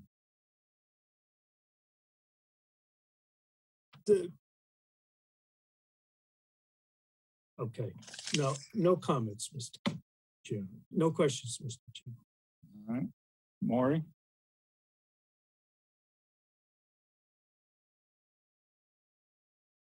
Or are you muted? Yep, I just had just 2 questions. Jen touched on the dewatering, because obviously if this is a foundation going to floor and you're might have a groundwater problem, I think they might want to incorporate an area just on the plan in case they do have to dewater. Groundwater was at what, Raul? Groundwater on the plans for the sewer collection system for the town was at elevation 1 at the highest, and roughly around elevation 0.5 at the lowest. And what are you digging to, 4.5 feet for your footing? 4 feet from grade. The grades are around 5.5 feet, so we're going to about elevation 1.5. Okay. All right. I still think we should have dewatering. You have a high tide there. You're going to be in water. Number 2, is there only one, not that it's in our purview, but is the spiral staircase the only way up? No. There's the enclosure underneath the house, the 230 square foot enclosure underneath the house. That's the main access to the house. Okay. The secondary access. I didn't see any stair treads on the architectural, so that's what that is, the return. Okay. And the covered porch, what is that going to be on the first floor? On the ground level? So it's not on the ground level. The ground level is a slab. On the first floor, there is a covered porch or deck. I'm sorry. There's a porch right in front of the enclosed area, and that's to get up from the driveway and the parking area into the enclosed 230 square feet. So does that exceed the 100? They're at what, 100 or 204 feet or something square feet now? Does that porch being in a V zone include that calculation? Well, I mean, when we look at that calculation, it's when you're adding additions to structures that are not FEMA compliant. Okay. You see what I'm saying? So Yeah. this one, they're taking this, most of the structures going up, they're enclosing that space to only about 200 and something. 204. It's the and that's- regulation you're thinking of is additions to existing Okay. compliant structures. So you're adding more structure in that velocity zone. Okay, so by them raising it, eliminating it. Correct. You're just adding 300 something reducing. feet. Okay. Yeah. Thank you very much. That's all. And I agree with you, Maury, the dewatering, Raul, you can probably put it, add a little basin back where you're removing that shed, just. Yeah, we can always be cautious and just add dewatering basin just in case it's needed. Correct. I would have that. Yeah. Better than getting shut down. I'm not too far away, Raul. All right, Steve. No, Melissa, thank you for addressing the neighbors' concerns. Alyssa, excuse me. Thank you for addressing neighbors' concerns, although they don't seem to be pertaining to conservation issues. I'm sure we took all their letters to heart, reviewed them, and considered what they had to say. Thank you. All right, Betsy. My only concern has already been discussed. It was groundwater. Courtney? No questions. All right. So Raul, I concur. I think, just having a contingency plan for a groundwater would just make everyone happier. Yeah, All we right, can we're gonna- agree if the board wants to condition that we can submit the dewatering plan. We'll submit the dewatering plan no matter what. All right, so next up, we have public chat. So we have some that need to be read in, and if anybody wants to be heard, this is gonna be the chance. So again, just remind everybody that what's in our purview. Zoning is not in our purview and building is not in our purview. Jen, So Public. yes, I can start reading the public chats, and if anybody wants to address the board, they need to hit the hand raise so I can promote you up to a panelist. So first up is the current length of the cottage is at 9 Sycamore Street, which directly abuts our property, Flynn, and the Espellas is currently 32 feet 3 inches. The revised plan proposes to increase the length to 38 feet 5 inches long with a 2-foot wide stone drip strip trench on either side. This will increase the intensity of runoff by over 6 feet towards both the Espellas and the Flynn's property. We have a full basement with heating system appliances, and we have spent a lot of time, effort, and expense to mitigate the basement flooding, which occurs on a consistent basis. Pushing the runoff from 9 Sycamore towards us will only intensify this issue for us. That was the first chat. Second is yes, concerning the roof deck, blowing furniture due to the velocity zone. My understanding this will be an Airbnb, so how will the owners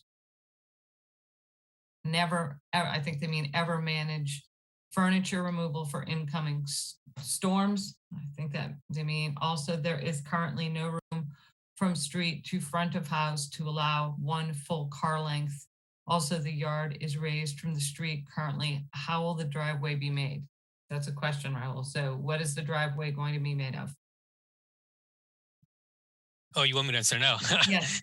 So yes, on the plan, the proposed driveway, the first foot has to be asphalt based on the Town of Falmouth curb cut permits. The rest of it is going to transition to pavers, 10 foot wide all the way up to the building. And if I can also address the first comment, the existing dwelling and the existing shed cover an area of 1,025 square feet with no gutters and no dry wells or downspouts. So there's no collection or control of the existing runoff from the roofs right now on the property. The proposed dwelling is 1,008 square feet, which is less than what's existing on the site. And there is proposed drainage for roof runoff management. So the comment on the first comments, it's a little inaccurate in that we're not proposing to increase runoff from this property. The reverse is true. We're proposing to control runoff. Thank you. Joel, the driveway, I have a quick question. How wide is the opening for to get a car over there? Because I mean, your plan scales at 10 feet. So, I mean, is it 10 feet to get a car in? So 10 feet is the major width. A car is typically 6 to 7 feet wide. A traffic lane on the highways is between 10, 11 feet. But between the columns is roughly 11 feet, the first two columns. I don't think I would ever want to try to get my Tahoe under there. Well, what you don't want to do is align your doors with the columns. I'd have to put the windows in. Okay, I was just curious. All right. Next question. The revised proposal has added a roof deck on a 34-foot high structure. We all know this is high velocity wind zone. There is no way to mitigate or prevent, once approved, the likelihood of furniture and other objects from being carried by the wind into nearby ponds, potentially harming people, property, and wildlife. Next tab, how many spots of parking are underneath the house? That's a question, Raul. So there's a parking between the driveway and the house. There's 2 parking spaces. That's what's required by zoning. Okay.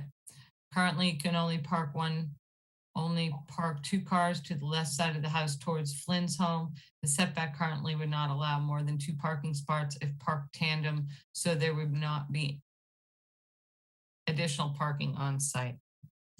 What will the surface of the driveway be again, Raul? Pavers. Pavers. Thank you. There is a water main hole in the front lawn where they are proposing the new driveway.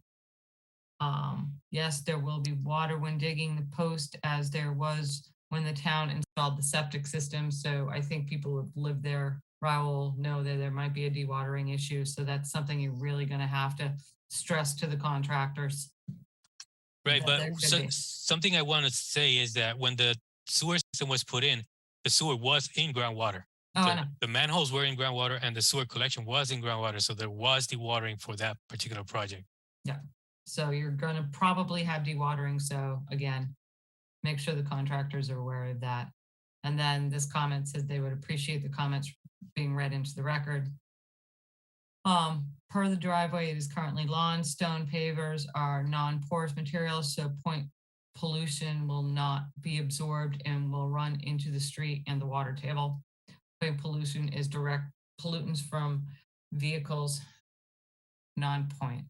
Current parking area is grassed area. If pavers installed as driveways, the runoff is distributed where? That's a question they want answered, Raul. So yeah, the requirement for the pitch from the edge of the existing pavement on Sycamore Street up to the property line is to pitch towards the road. And once you hit the property line back towards the house is to pitch towards the trench that we have on the side of the driveway. Yeah, I see that. Okay. Does the stone runoff catch extend full length of the driveway? Within the property.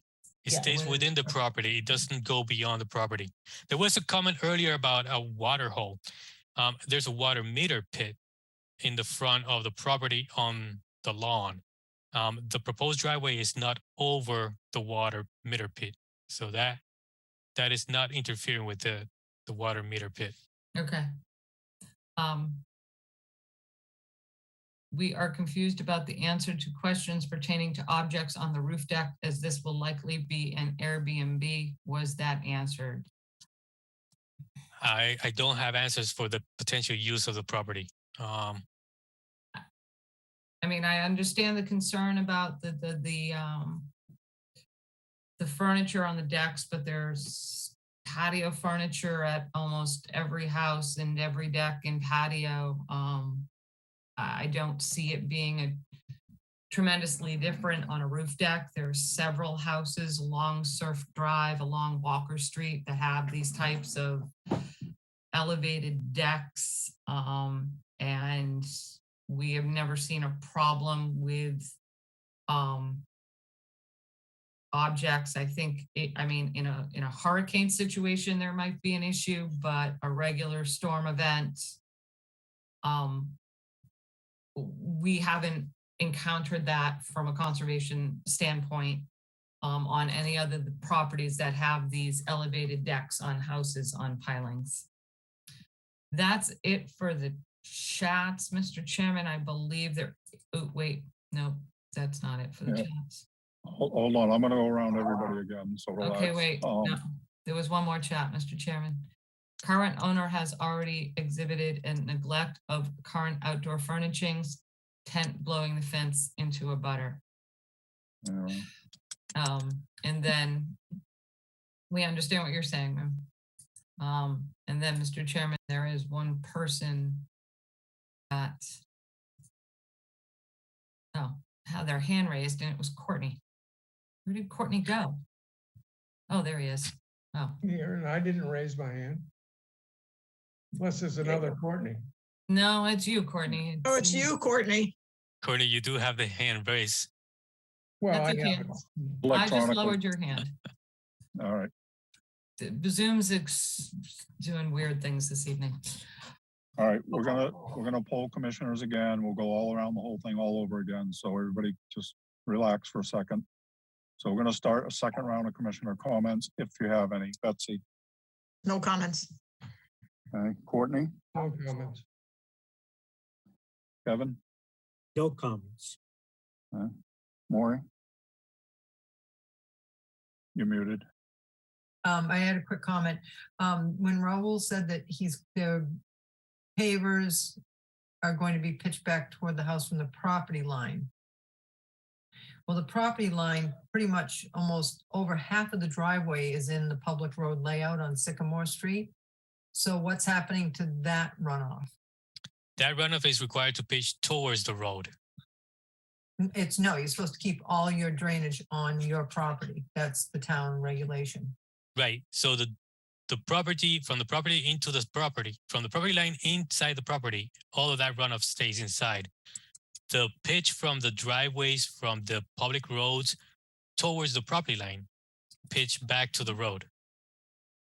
But you're creating more runoff with that increased driveway, and now it's going into the town road layout.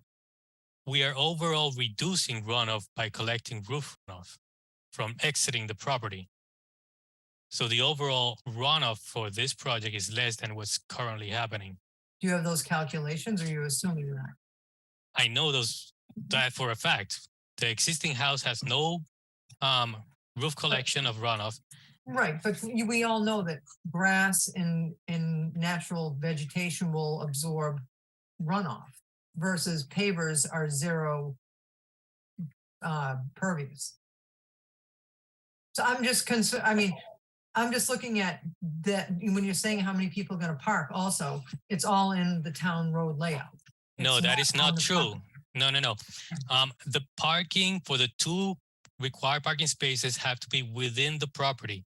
And those cars that are parked within the property are in portion inside or underneath the house and portion underneath the house and on the driveway. Okay, so the 10 foot from the edge of the house that actually has a porch.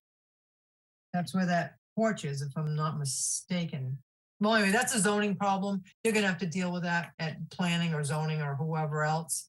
My concern is the runoff from the pavers. That's a lot of area that's impervious. Raul, I think what Maury's saying is there's no, to correct me if I'm wrong, Alyssa, is there a driveway? There's no driveway there now. So they're just parking on the road and parking on the grass. We went all around that house today and There's all the currently- different properties. There's an Right. apron there. So currently There's an apron. there's a paved apron that's being removed because the town DPW wants us to remove it. Mhm. So that portion of paved driveway, which is technically an apron, is going to be removed. Right now, the current parking is on grass. Out of that paved apron, people drive up to the side of the existing house and they parked on the grass. So yeah, this goes to Maury's concern that within the road layout, we're going from grass to impervious surface or pavers, and then we're taking the runoff created from those pavers and pitching it towards the road. It's in the road, it's in the road layout. We're just creating more. Is that what you're trying to say, Maury? Yeah. Right, but the argument is that we're increasing runoff because On town property. the assumption that the existing roof does not create runoff off the property, which is not true. It does, even though it travels over grass, it does create runoff over onto the road. Yeah, but that's not what Maury's saying. Maury's asking you if you are increasing runoff on the town's property, and you are. You're just taking your roof runoff and everything and collecting it into your drainage systems. Is that what you were saying, Maury? That's what I thought you were saying. Yes. Yeah. So I think it's just Raul, you're looking at the overall improvement from your site and that little portion of the town roadway. And I think Maury was just focused on the town road layout. That's all. Correct. Yeah. And maybe a trench drain or something so it's not running down into the road. Can you put a trench drain or a French drain on the driveway in the town road layout, Raul? I've seen it done before. Every time we do trench drains and drainage for driveways, the town wants us to put it at the property line. Okay. So That's the DPW thing. Okay. If I don't want to go there because if the DPW says no, they're not going to approve it, and this board condition is that way, then we're stuck in the middle. Yeah, no, I understand. I'm gonna have to defer to the DPW on that one more. Thank you.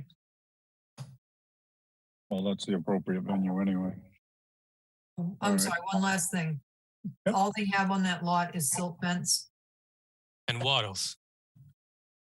Other The- ones? Yeah, the limit of work consists of a row of stake sediment stop rolls or compost rolls with silt fence backing. All right, I just saw limit of work silt fence. On the notes, the conservation notes, the second paragraph, second sentence of that paragraph. Okay, it's not on the plan, It is on the plan. is it? All right, well, I just see this limit of work, silt fence along property line. Look in the notes. Which revision are you looking at, Maury? It should have been on all the revisions because that note did not change. This is 11/22/22 plan. Okay, as long, well, we can condition that. That's not a big deal. We'll make sure it's, Okay, that's fine. yeah, it is in your notes. Thank you. All right, Steve.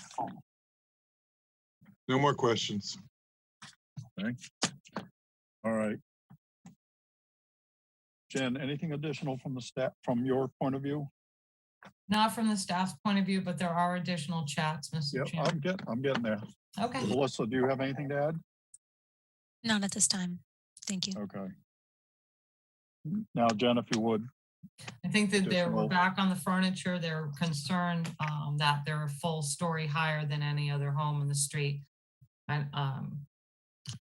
I just don't know how to address that or condition it. I mean, we can't condition, they don't have patio furniture, but what we can do is condition that, you know, in the event of a storm, you know, debris be secure.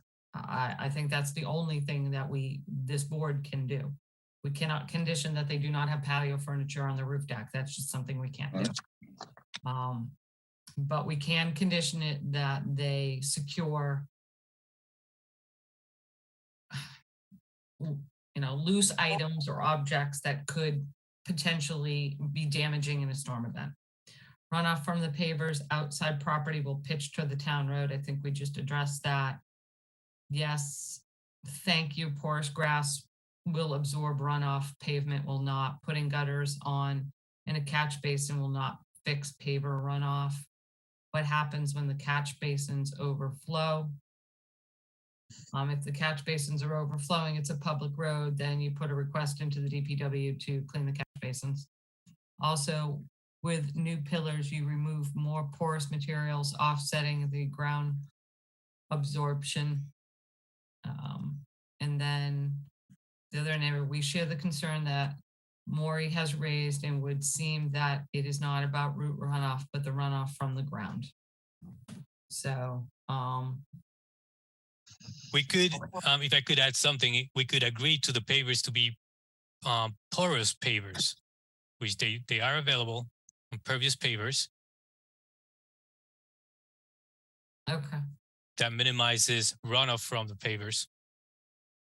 The DPW does require a certain section to be paved. So that first 1 foot strip has to be paved. On the town road layout. Right. Yes. Yeah. Okay. And then please note that Sycamore Street does not have catch basins. The runoff flows down the street into Little Pond. And you have nice phragmites at the end. I know. All right. Okay. Maury, did you have something additional? No? Okay. No, just when Raoul says there's pervious pavers, there, the percentage is about 5%. And once sand gets in the cracks, it's 0%. Yeah, I mean, porous pavers, you've got maintenance on that, everything. Raoul, I don't know if that's going to particularly work. It's a nice. Or if it actually would be maintained. Hey, what about that porous pavement that they use behind Town Hall? As soon as you put sand, it's not very good New England because as soon as you sand, it fills up all the cracks. I mean, it's still better than regular asphalt because sand obviously is pervious to a degree, but you know, organics get in it eventually and it becomes impervious. They're great. It's great in Florida, but it is still better than regular asphalt. I think it sounds like conversation, Raul, you need to have with DPW, well, with the contractor does, I mean. Right? Do you need to get a road opening permit? Or you already have one, the existing one count?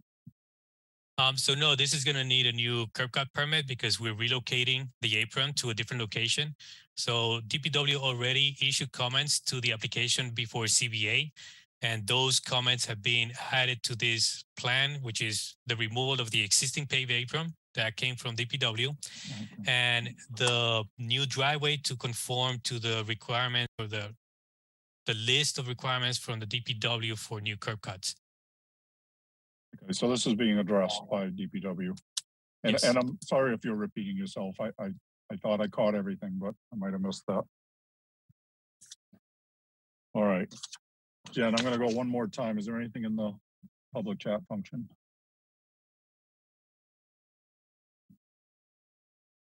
No, Mr. Chairman. Thank you. All right, anybody have anything else? No, All sir. right. What do we want to do? I'd make a motion to close the hearing and take it under advisement, Mr. Chairman. I'll second Gladfelter. All right. We have a motion and a second to close the hearing. If there's nothing further. All right, we're voting.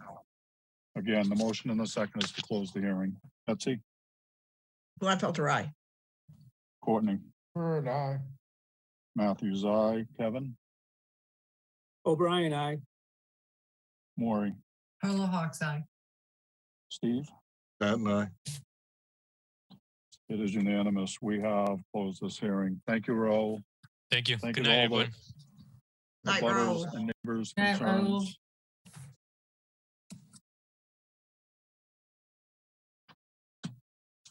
Let me find Eric again.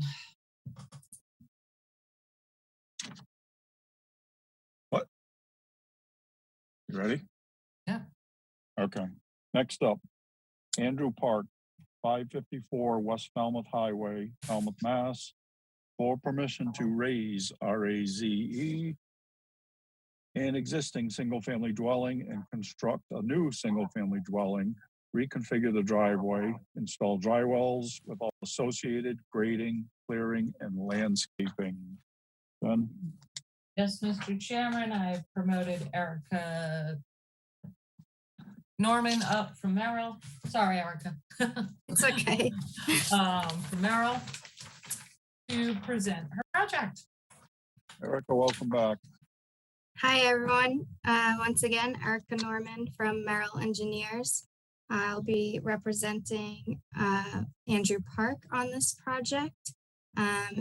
This project has come before you once before, and we have submitted our revised plan addressing some of your concerns. So the proposed project is to move the entire new dwelling outside the buffer zone B. And, oh, hold on. Sorry, I forgot to share my screen. Saw it up on mine.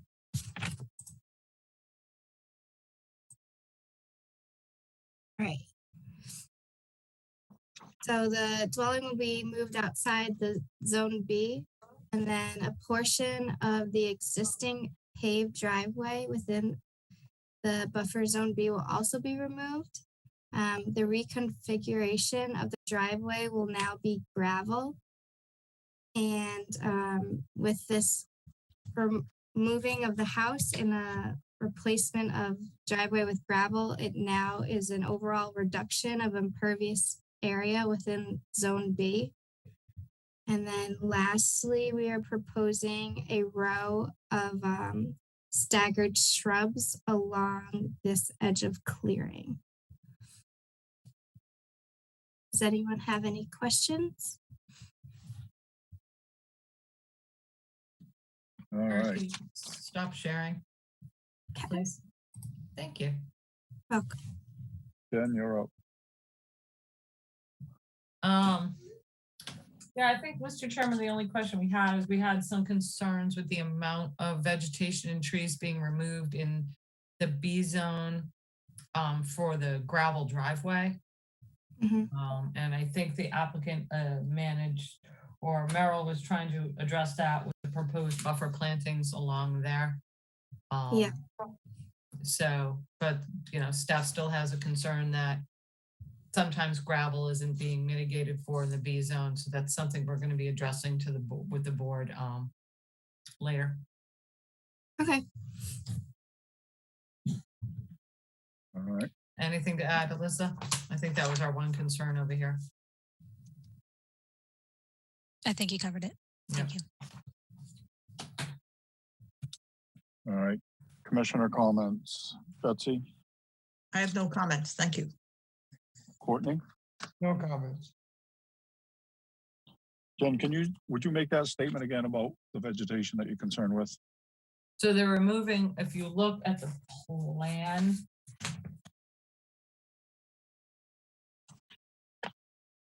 Could you mind sharing your screen again? Yep. Kind of Please. just point to where that driveway is being expanded for the board. See right in there, all that vegetation that's being Okay. removed.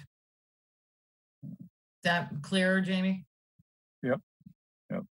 Okay. Thank you, Eric. That's what I thought, but I just wanted to hear it again. Thank you. Thank you. Kevin? No questions, Mr. Chairman. Maury? No questions. You feel comfortable with a one line of shrubbery? I know there's a lot behind it, so that should be fine. It's something that I think internally staff needs to have a conversation with the board when we look at our regs. Okay. Okay, thank you. Right now, this is the way they read. Okay, thank you. Steve? Thank you, Mr. Chairman. It's my driveway night, but somebody took this one from me, so I have no other questions. Thank you. It's your big chance, Steve. You gotta focus. Yeah. Doing vegetation. Jen, is there anything in the public chat function, please?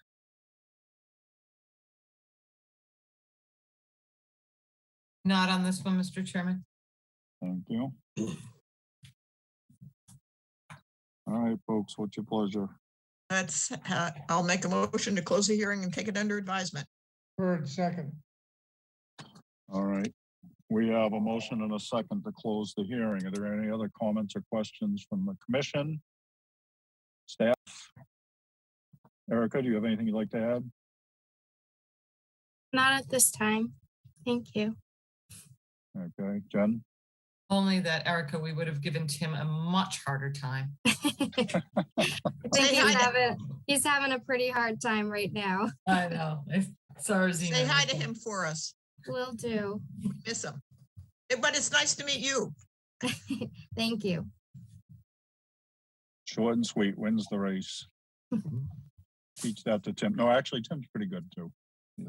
All right, enough of that. So we have a motion and a second to close the hearing. If there's nothing further, we're going to vote. All right, Betsy. Gladfelter, aye. Courtney. Bird, aye. Matthews, aye. Kevin. O'Brien, aye. Maury. Carlo Hawks, aye. Steve. And I. It is unanimous. We have closed this hearing. Thank you, Erica. Thank you. Have a good night. Thank You you, as well. Erica. Good night. Thank you, Erica.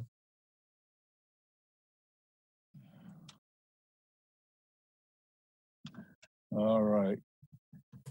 Next up, continued requests to amend an existing order of conditions. Karen and David Howe, 0 Vineyard Street, Falmouth, Mass. Request to amend the order of conditions for Mass DEP number 25-4580 to adopt the special conditions associated with the Department of Environmental Protection's superseding order of conditions. Jen? Yes, Mr. Chairman, they are requesting an additional continuance until January 18th. They just can't get that superseding order signed at DEP by the presiding officer. Okay. It's stuck in DEP right now. All right. So, Well then, yep. I'll make a motion to continue it till when? January 18th. January 18th. Bird, second. All right. So we have a motion and a second to continue this till January 18th. Betsy. Gladfelter, aye. Courtney. Bird, aye. Matthews, aye. Kevin. O'Brien, aye. Maury. Carlo Hawks, aye. Steve. And I. It is unanimous. We have continued this until January 18th. Next up, continued hearings under an enforcement order. Stephen Wiggio and Kathleen Tuhig Wiggio, 192 Secondusset Road, Falmouth, Mass. Unpermitted clearing within conservation jurisdiction. Jen? Alyssa, when did they want a continuance to do? The applicant requested a continuance until January 11th. They're hoping to close this out simultaneously by opening a notice of intent to remedy the situation, and they're just still working on the plan. Jen, you I'll okay make a with that? motion.